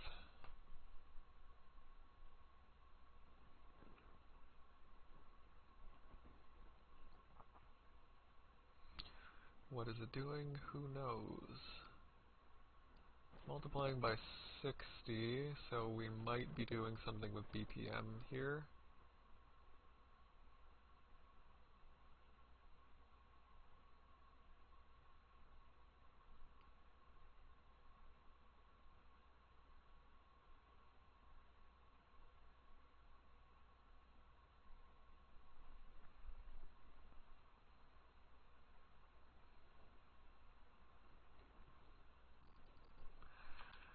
I am wondering why I called this delta time.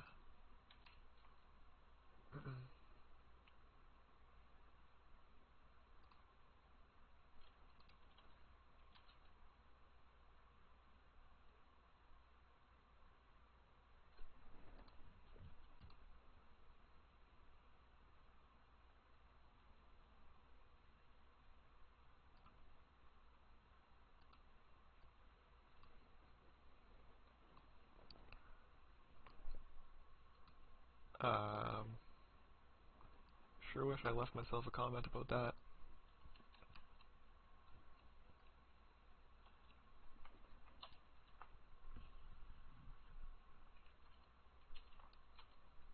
Like the variable named magic. Yeah. Well, magic is the file magic, SSSQ. Yeah, Lazarus says, always funny to look at code you wrote and go, what in the world is this doing? Yes. Although, unfortunately, I didn't write this code, I just translated it. I'm not sure if I would call that unfortunately. Because that's true, that's true. Anyway, so this is reading at a variable length anyway. We'll just leave it at that. It's reading that 1, 0, and we're going to move on and hope everything is fine. Yeah, Lazarus, this is a decompilation project, so basically I've taken the assembly, which is what you're seeing here, and translated this back into like a human readable language and a language that we can rebuild and run on PC.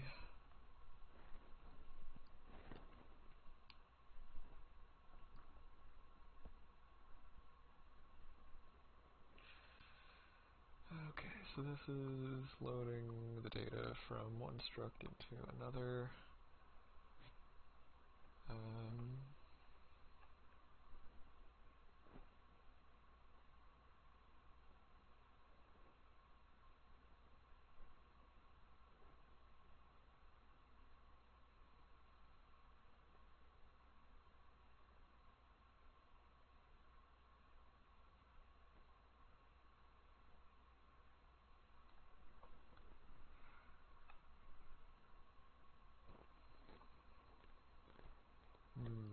Command is getting set to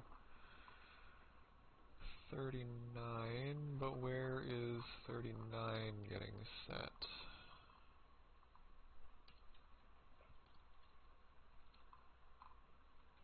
That's not in here, is it?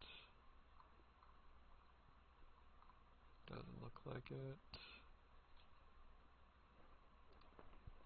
But this is only if 37 is set. Okay, so is this just a Boolean value? Yes, it is.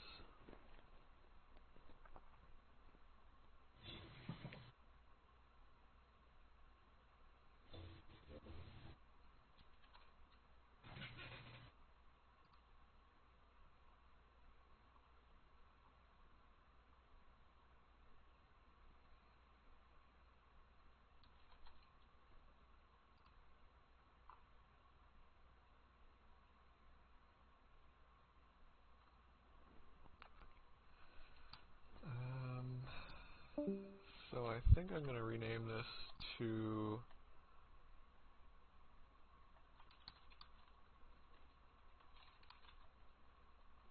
override command.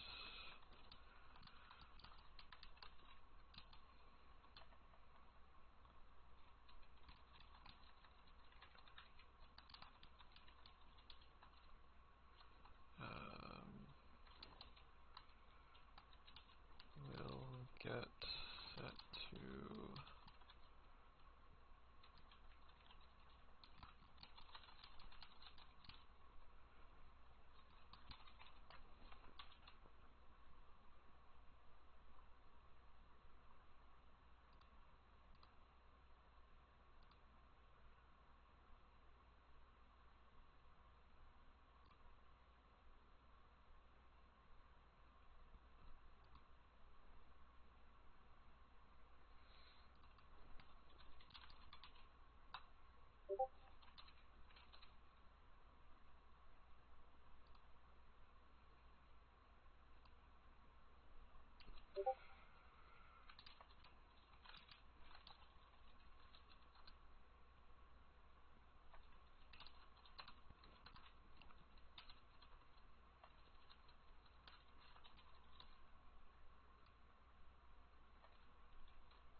not really sure why the command is stored twice. It seems to be stored in 0 and 1.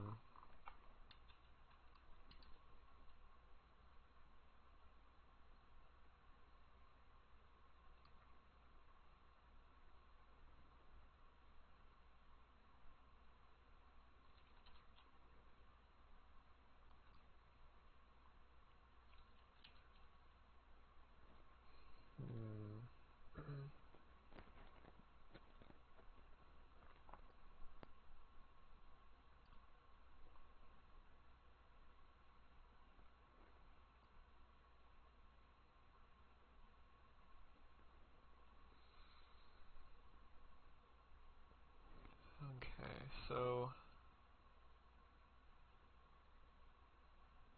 in the read event here, if the high byte of the command is set, it backtracks.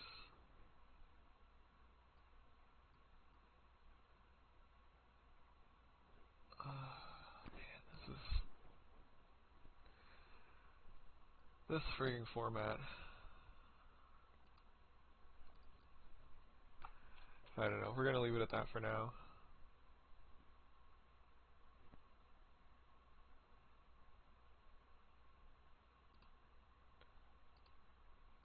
Okay, so at least for this loop, the command is not being overridden. I wish I had a different back buffer per window. Okay, what is this method doing?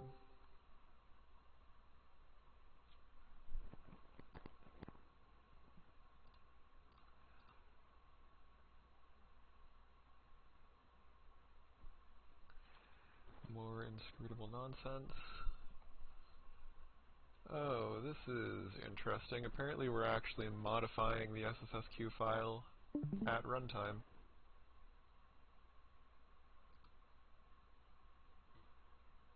That's what every sane person does.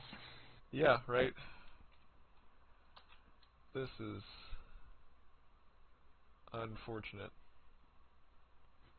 Guess Okay. that might be done to like cut the audio or something like that, perhaps.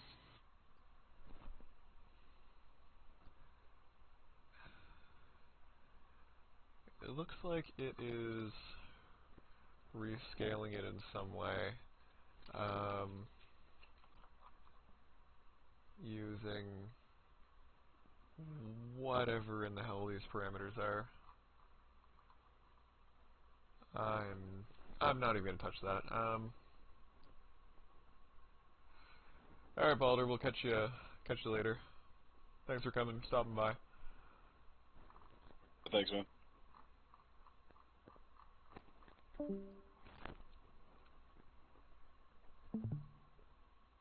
Okay. Let's actually jump in here and do a live debug. Just gotta fix these.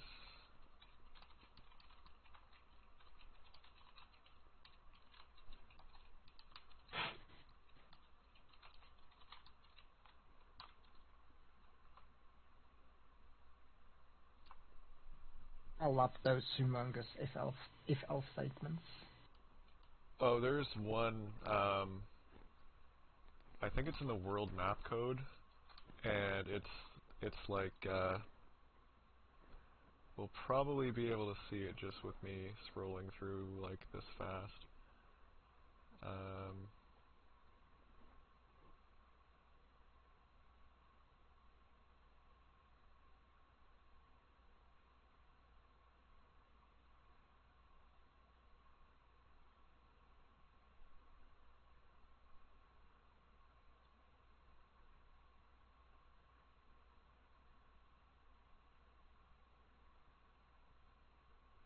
Here you go.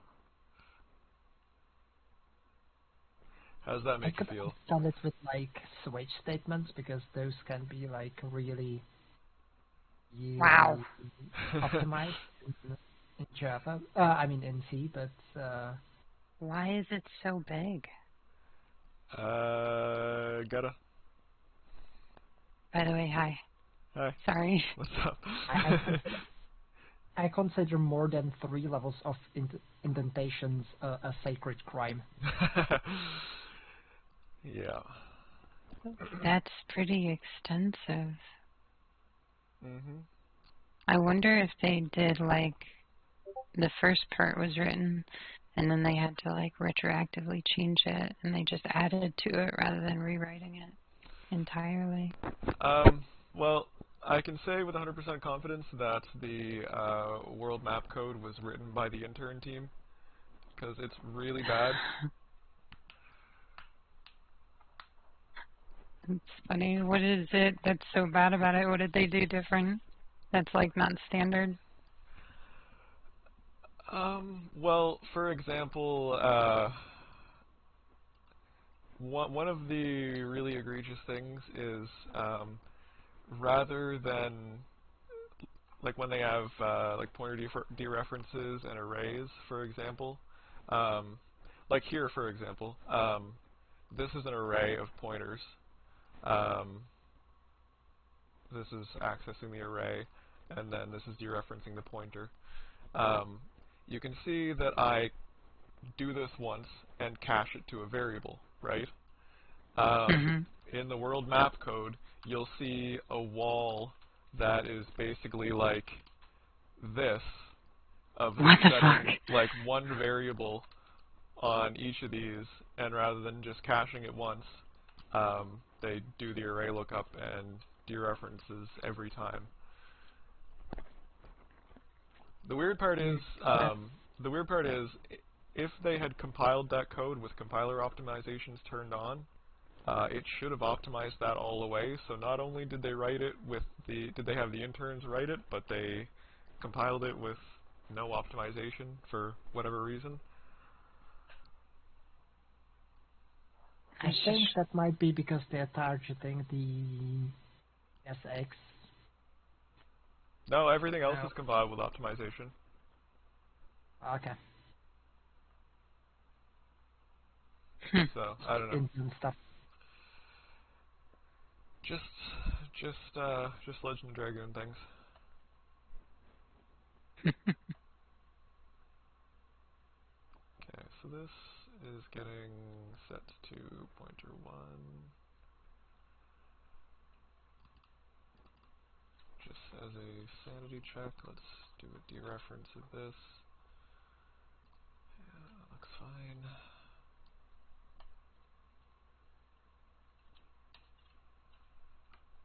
Okay, so this is, looks like it's just setting active files.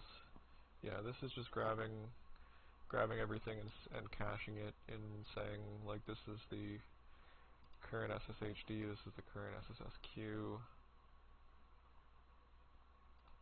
This is subfile 1.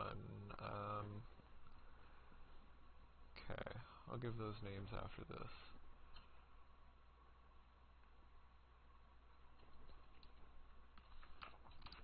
So we're going to read the first event. If everything goes well, this should be FF. No, is this a different file?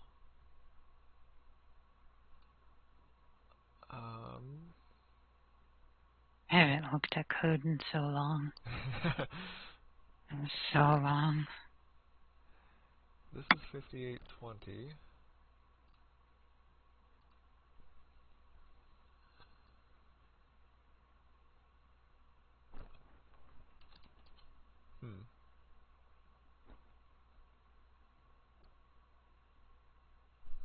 Oh, this is reading. Okay, this is reading from the start, actually, from offset 0. That seems highly likely why the main menu music isn't even trying to play.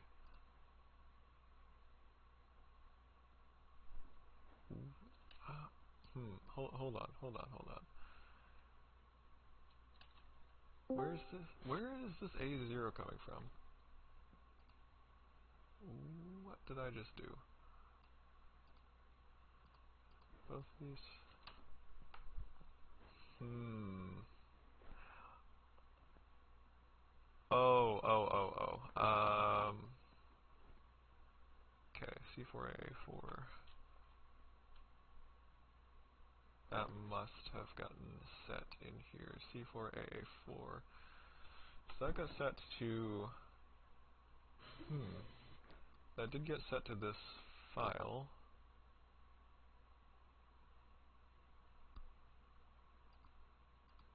Okay, I'm starting over. We gotta see what's going on here.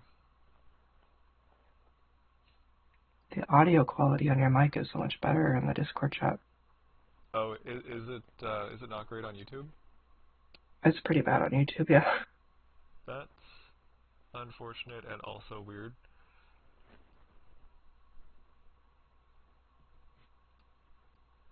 Also, hey Data. Hey Data.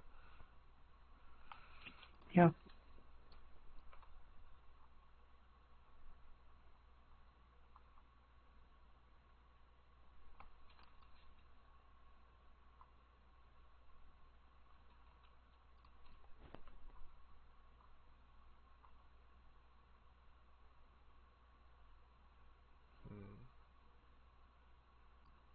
Yeah, the YouTube mic kind of sounds like a landline from the 90s, which I guess is appropriate.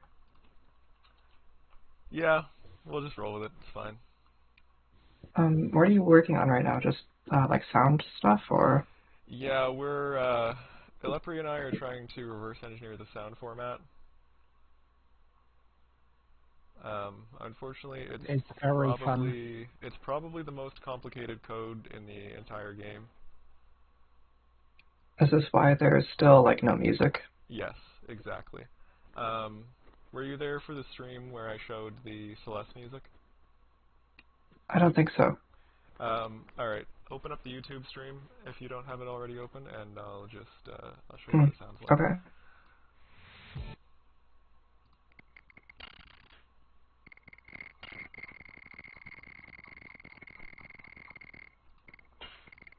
It works, technically.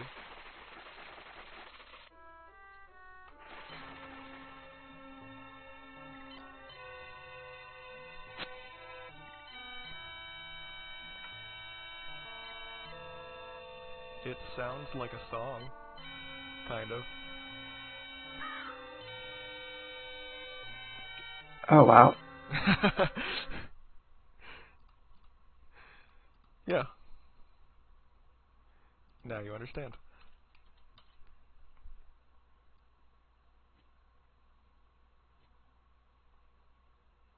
This reminds me of that song from Resident Evil 1 that's like famously bad.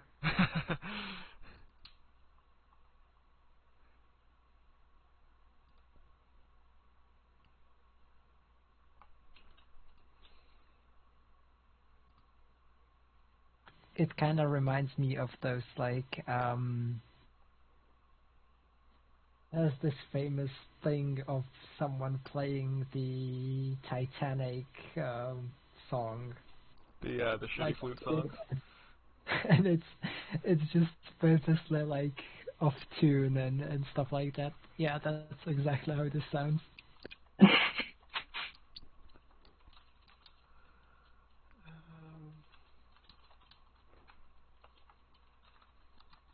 It sounded like a sad clown.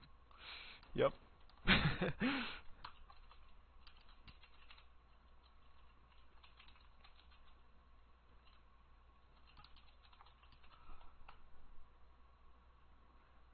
this is hopefully gonna help a little bit.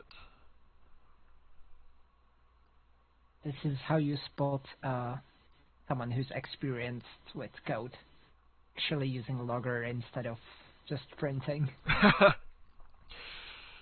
Yeah, you reach a point where you just need to use a proper logger.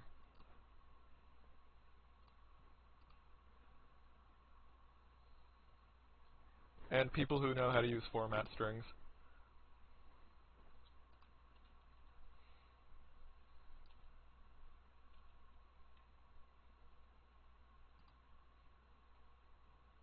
Okay, ref,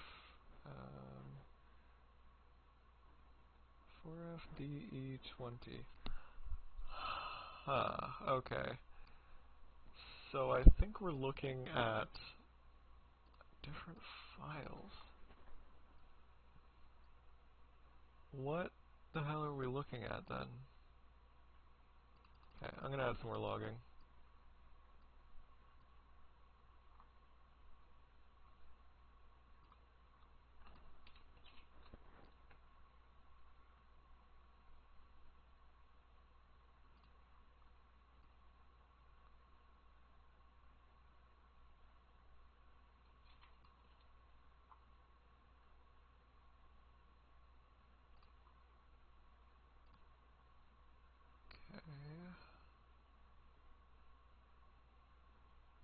It reminds me so much of the sampling. Yeah. The worst part about this is the raw audio data is actually like really simple to get out of this. Yeah, the Getting raw all of this data to is simple, settings but for it the just sequencing is a so nightmare. fucking stupid.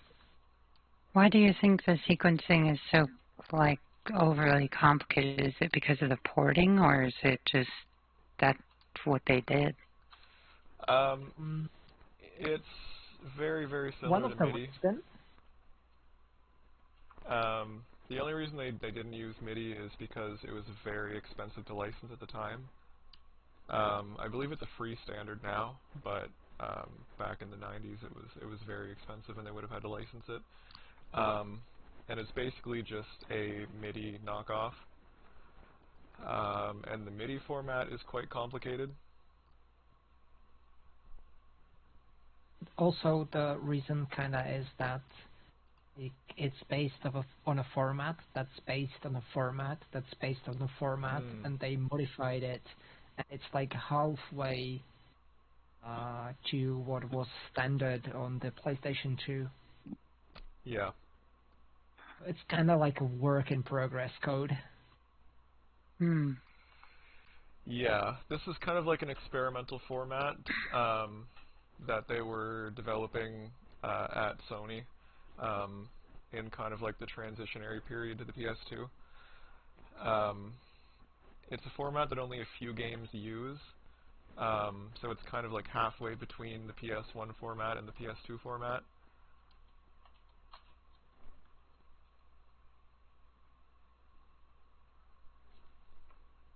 And because some of it are like the more regular PS1 stuff, and some of it is this weird.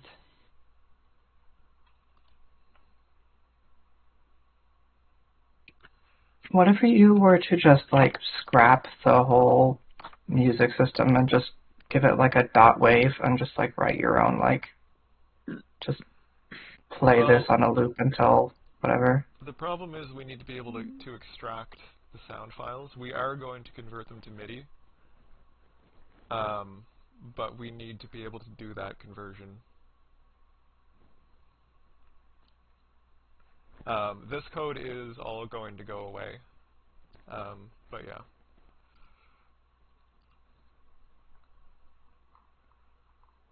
Now there is no reason to be running these types of formats. Shit. Yeah. It might actually be harder to run these formats in the term. Oh, definitely. We can just drop in a off-the-shelf MIDI package. I am not writing MIDI code. Thing is, like, do we want to have it MIDI, or could just run it through the Opus to just generate some like OGG file? Oh yeah, we definitely want to have the original music in MIDI format, just to save space and make it really easy to edit. We can support other formats as well, but we definitely want to do the conversion to MIDI.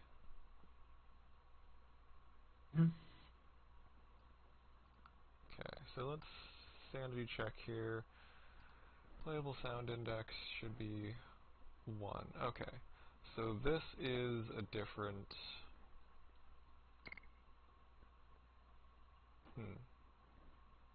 That was the sound of... Yeah, okay, so that was the sound of the clicking. That's really strange. So the music isn't even trying to play.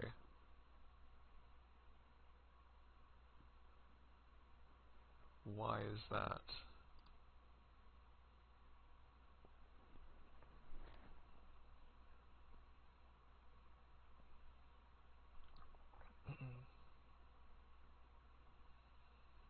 So it should be loaded into channel index 0. I think this struct here is the main sound controller. Yeah.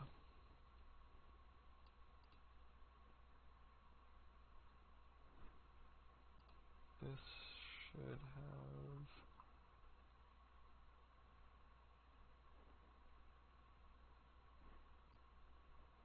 Okay, I can't move... Oh yeah, I can move this. Okay, SSS2 pointer. Is this the right one? ABC4, yes. Okay, and it does have the right offset. So why isn't it playing? That is 0, and that is 0. So where should these be getting set to 1?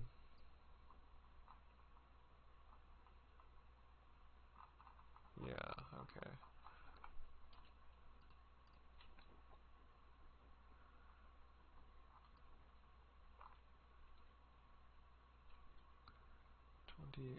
And 20A. Okay, so those are... Yeah, those are the ones that get set to... No, they're not.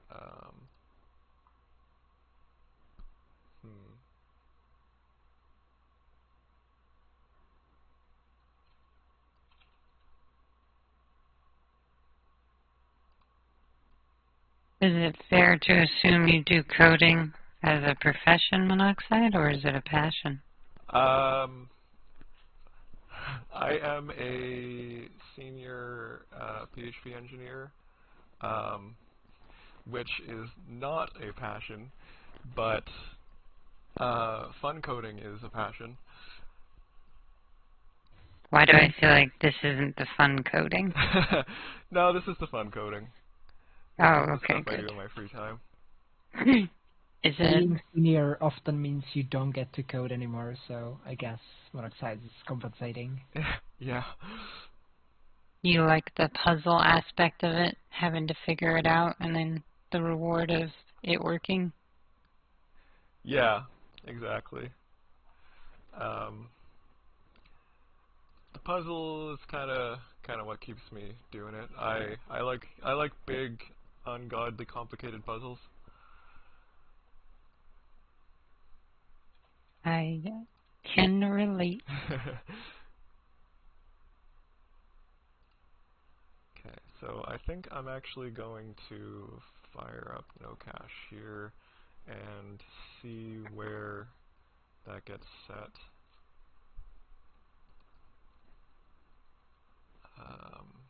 So I'm going to need a reasonable starting point for this where I can toggle a breakpoint.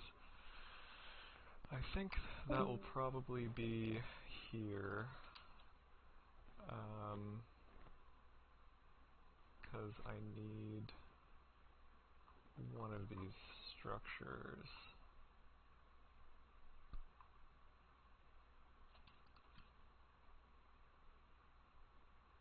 How do I pronounce your name? Is it Ilfra or Ilfra? How do I say it? No one can.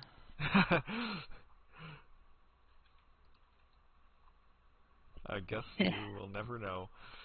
Ilfra? It's a one thing where people ask, and I have never thought about it. Yeah. Fair enough, fair enough. So what's your coding experience? I am kind of like a meteor C# / legacy Java programmer. My brother did coding. It's the only reason why I can look at this and have an idea of what's happening.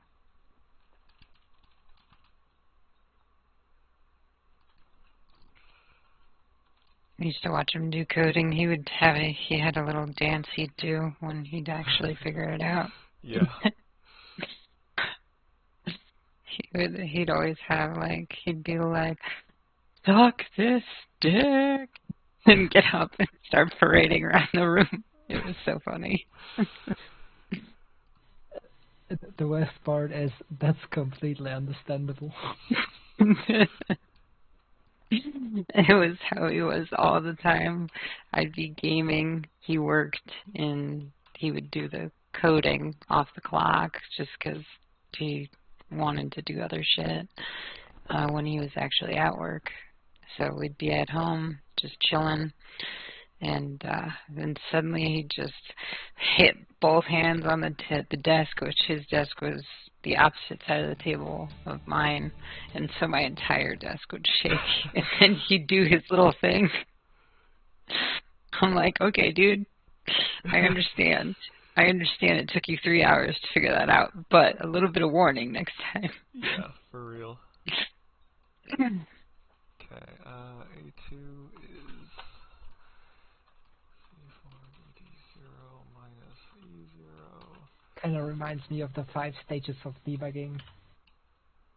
Oh, not familiar. What's that? It's kind of like if you know the 5 stages of grief. Right. And it's Getting set to 0 there. Basically the same thing. It's like the same, but like for debugging. Shit, I could see that. Okay. I could see that. Denial. Shock. What is it? Shock. Denial.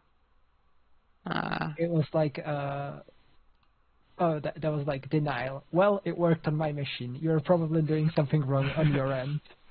Then there's the anchor. Fucking shit, why won't this work? I hate everyone. And there's bargaining. I'm very skilled at what I do. I'll find the bug in no time. Then the depression hits. Why can't I find the bug? Maybe I'm not good after all. How did I even get hired? I'm so bad at programming. And then there's the acceptance. It's a feature, not a bug. Yeah. That's funny.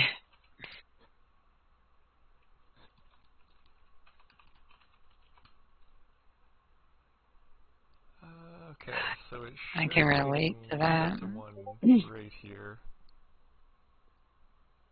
Research analysis is so much like that, coming up with information systems so that you can measure and track information, and then it's like they ask you, okay, so what was the turnover rate for X region? And you're just like, all right, and you go and you get the actual formula, the algorithm that you came up with to track it, and then it doesn't match the numbers, and you're like, what the fuck did I do wrong?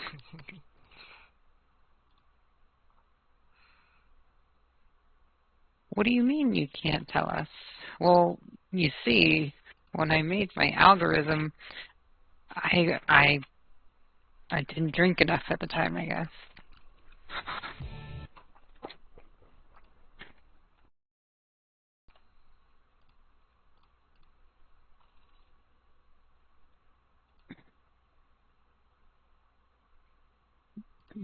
Is this going to be on the aha moment monoxide, or is this like going to steadily work?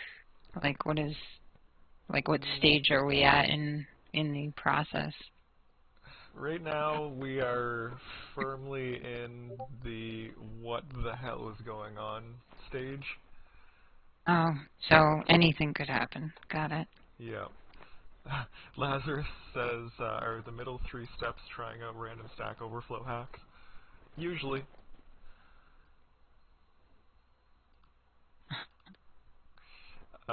So right now, I am running the game in a emulator as well, and I've got a breakpoint set to figure out where a certain variable is supposed to be being changed, so that I can hopefully figure out why it's not being changed.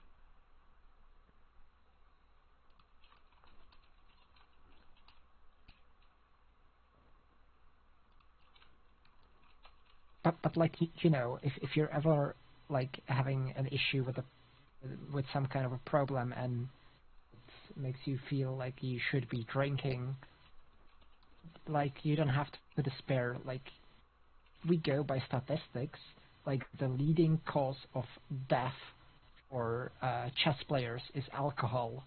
So you can just say you're practicing your chess.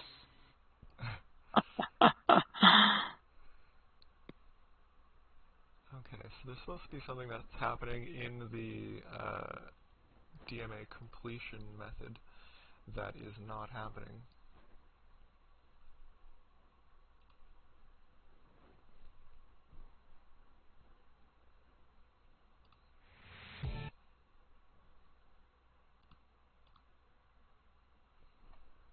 Okay.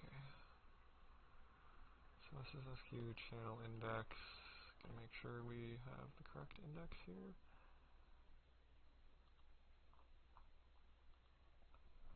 Ah, okay. So this is a bit of a eureka moment.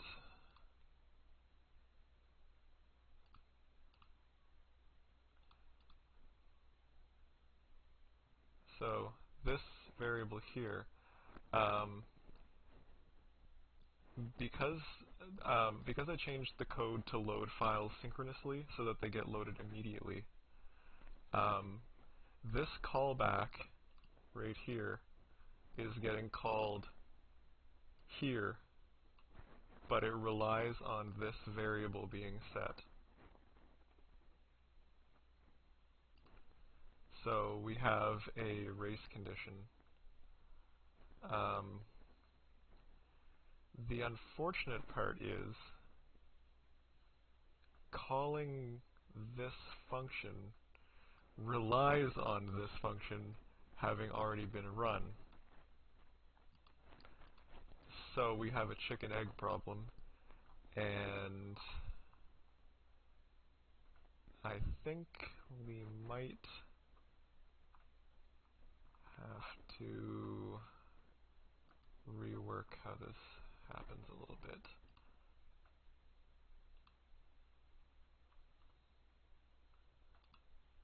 Okay, so this is kind of complicated. So this DMA transfer is immediate now, when normally it would have been it would have taken multiple frames to happen.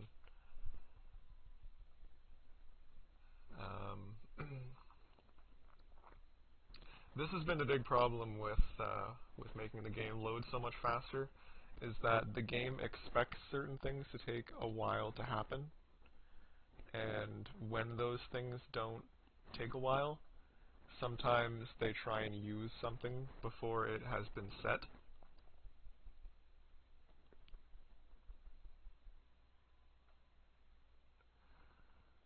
So the question is, how do we solve this? I mean, we could just not set a transfer complete callback and just run this after.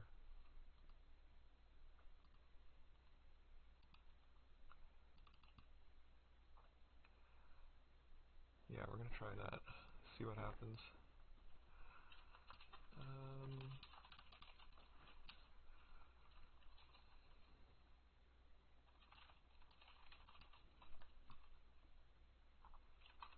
I'm not even going to bother doing that. I'm just going to move this if statement down here, and instead of the callback, we're just going to call it directly.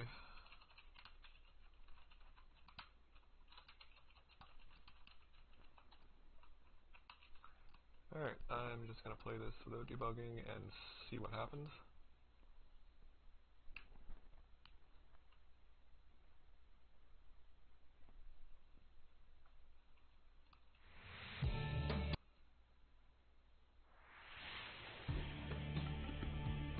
my god. We kinda had music there for a second. It's perfect.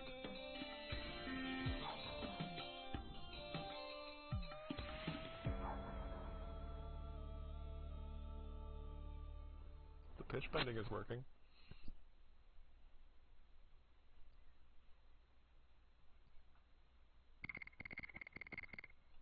Alright, well that's something.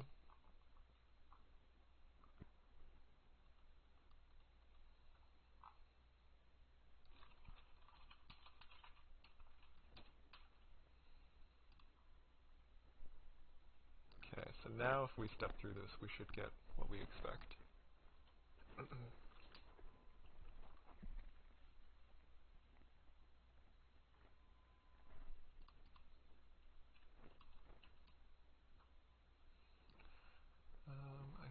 think it's index 1, was it? Well, I've got it logged here, so...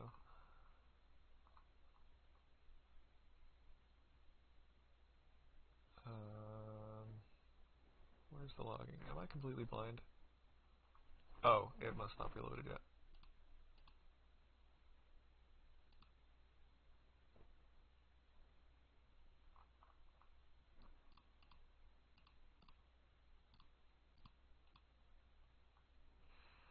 Yeah, there we go. This is running in a different thread, so...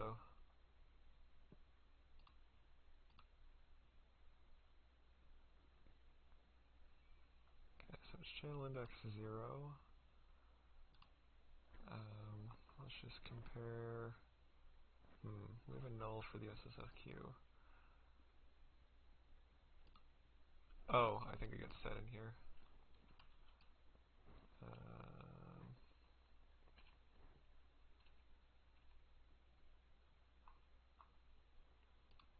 I'm going to move this in here. There we go. Let's take a look at this.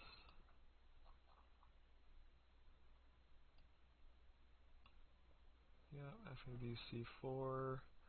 That's the right pointer, so we're looking at the right file. Just sets all of that information. And then this first event should be FF. Yep. Since it has the high bit set, that's set there. Then it reads the next few bytes. 51, that's expected. 7E. And, okay, the next byte after that gets loaded into 5 rather than 4. Don't know why, it doesn't look like 4 is used. That all matches this first command here. Now what is this?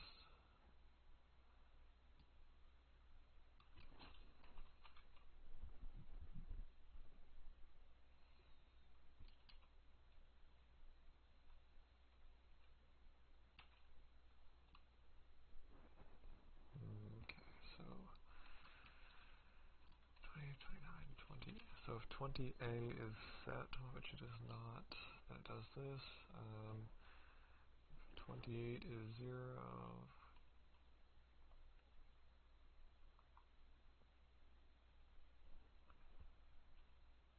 Okay, read the channel from the command.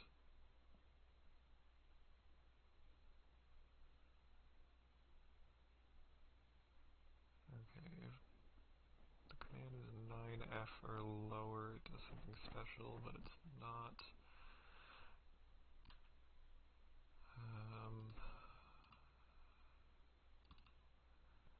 I've got the MIDI specification here somewhere.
count on or lower?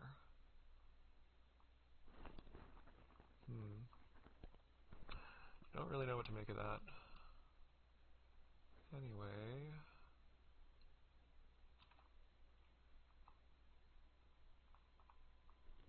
we are reading something from table 0.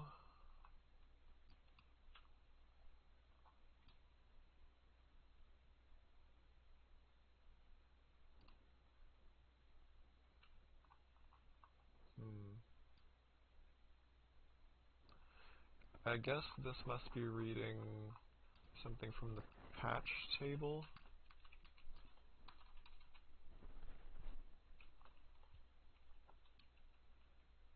Okay, that's a pointer.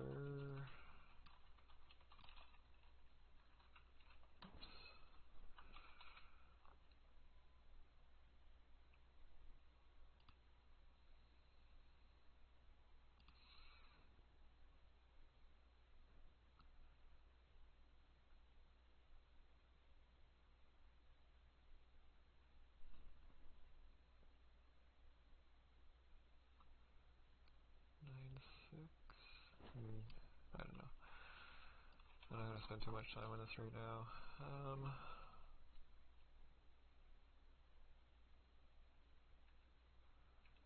mostly curious about how the SSSQ is being processed.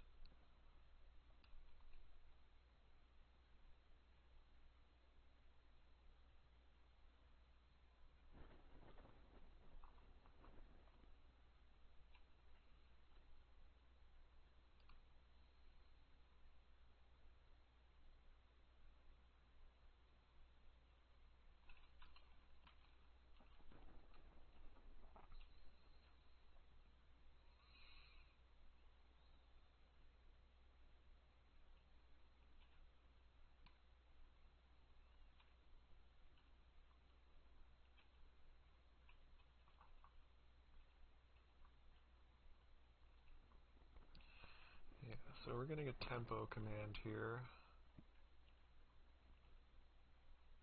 And that was setting the tempo to 126, yeah, 70. Then it advances to the next command. We're going to read a var_int. That var_int should be 0, which it is.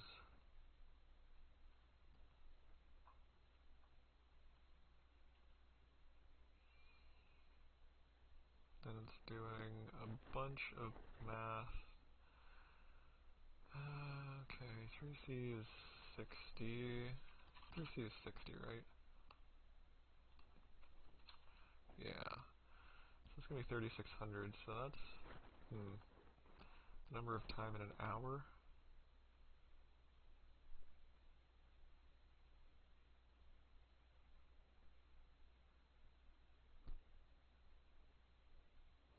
This delta time here, I'm curious about. That was what, 480, I think? Yeah, 480. So it's multiplying.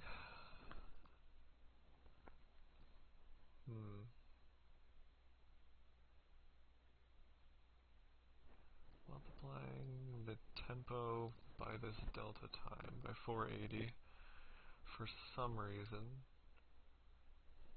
Scaling it back down here.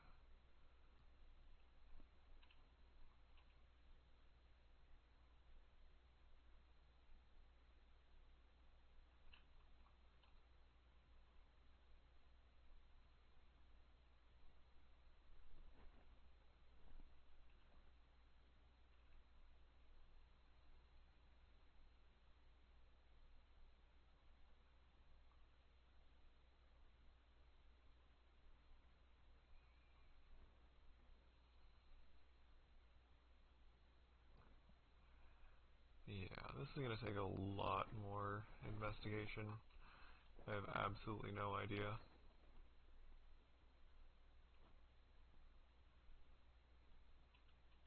Okay, what are we going to get for the next event? B0. So yeah, we are on to the next command here. Yeah, I did read that one extra byte. B0 for channel 0.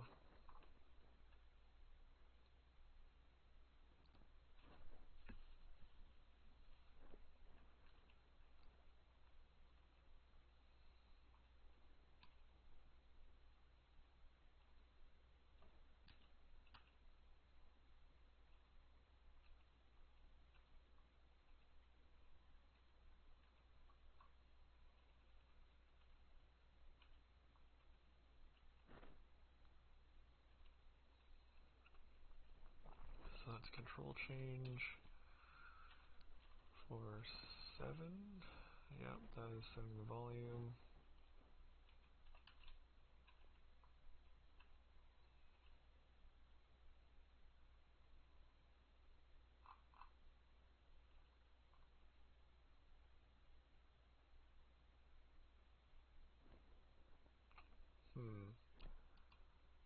So we're again changing values in the SSSQ data.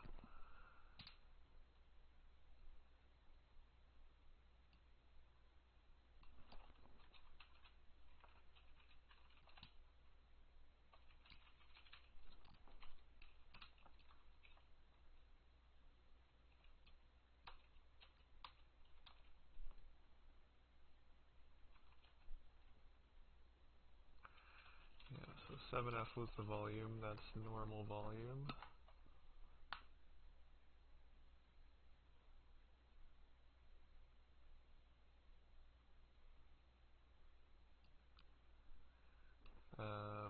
This is the value that's set on the previous line.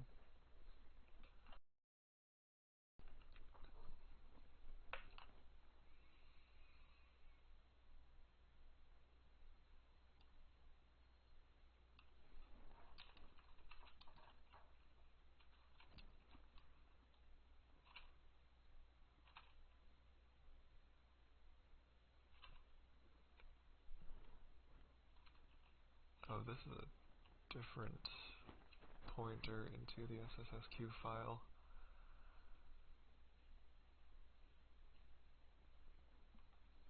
Okay. There's way too many different pointers going on here.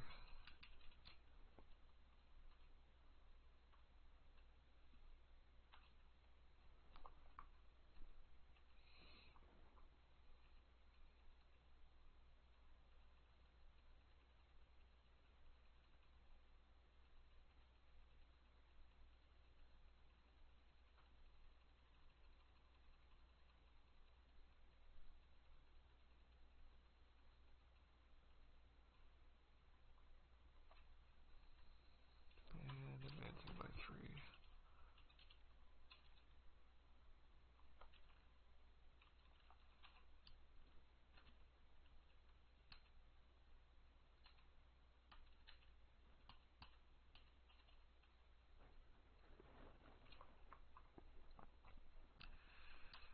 Reading that next variant, which in this case is 10. Now, what does that mean?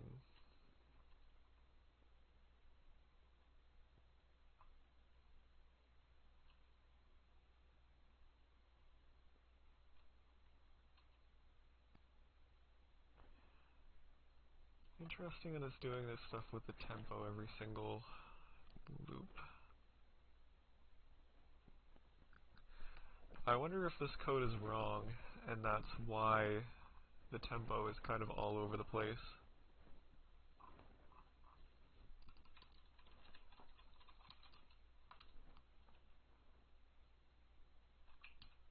That's possible. We also know the code is somewhat wrong in the detail as well. Because on the disk 2 after beating the just for the second time, audio breaks. Mm.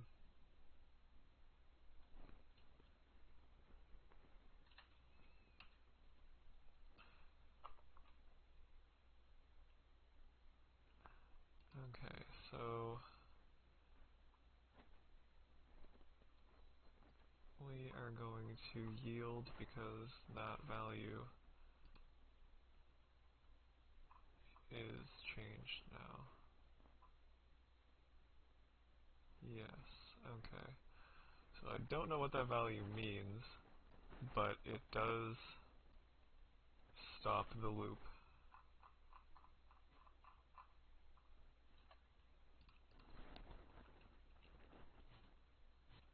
And then sends the information to the controller struct.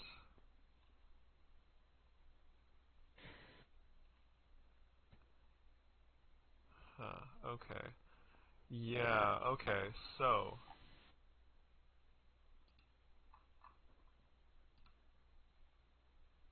why are you not giving me the jump point? Yeah, that kind of makes sense. So if that value is not 0, it doesn't read any more events. And then every audio frame, it decrements that value by 1 until it gets down to 0, and then it starts reading again. So if this code is wrong, and it is causing that value to get set to the wrong value, that could be causing the tempo to be jumping all over the place. So I think that's a pretty good lead.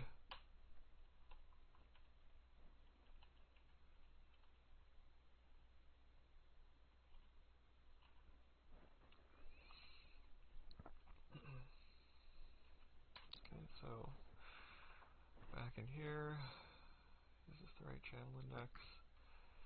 Yes. Yes, yes it is. Just gonna skip over that. Now this value is decremented back down to 0. We're going to read another command. We got C1.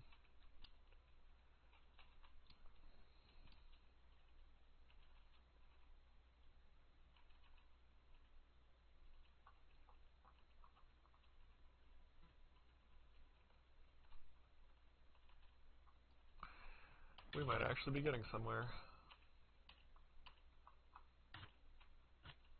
Okay, program change, so that I believe in program, or in MIDI terminology, a program is like a patch, like a sequence, because you're kind of like programming the device to play a certain pattern.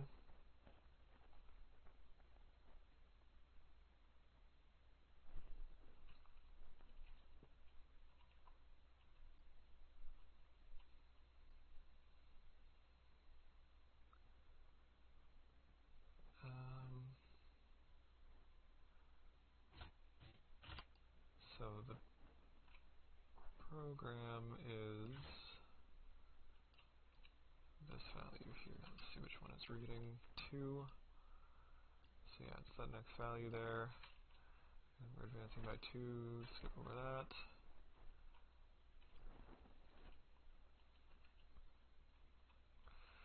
So yeah, Elepri, I think that this variant between every command is the number of frames to wait until it starts reading the next command again. Or it's not exactly the number of frames because this is 10 and it ended up as 1. However, that value might be wrong. I'm going to test that actually right now. We are going to go into no cache, and I'm going to delete those current breakpoints. And actually, I need to find the exact assembly op I want. 118, so we want to see what V0 is at this point. No. I want to jump there and set a breakpoint. And we are going to start this over again. So the first invocation, V0, should be 0, and then the next invocation should be something else.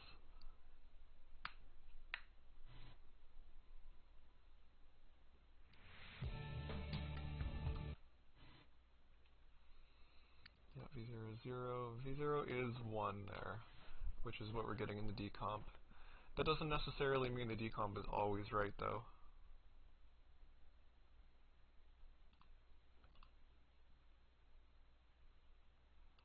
I'm gonna keep running this until we get something.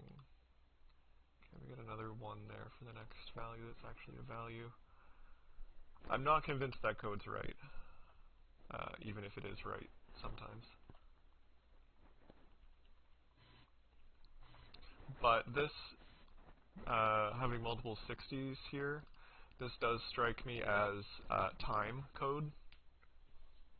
So I wouldn't be surprised if that is literally just a way to control the speed of the playback. I think that's probably pretty likely, actually.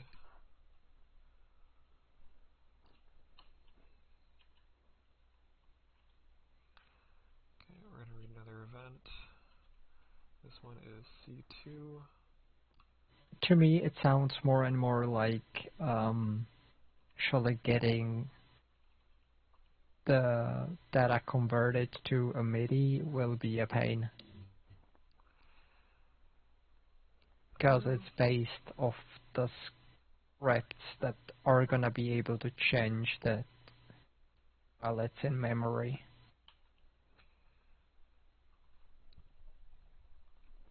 That might be something that MIDI does as well. Like this format is really, really similar to MIDI. All of these things that I've got named here came out of the MIDI spec.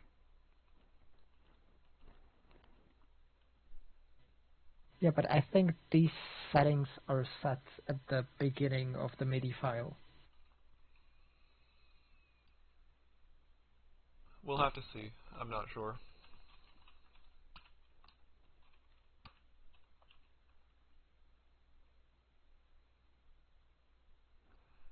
Okay, so we're changing patch here, or changing the program here again. So that's kind of weird. It's the same channel, but I wonder if this is somewhere else in the data. FABF4.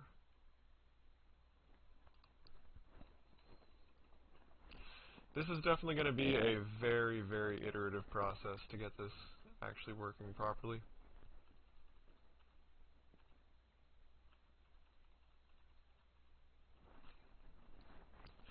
Unfortunately, a lot of this sound code is stuff that I reversed very, very early on in the project, which was before I actually, A, before I knew what I was doing, and B, before I wrote the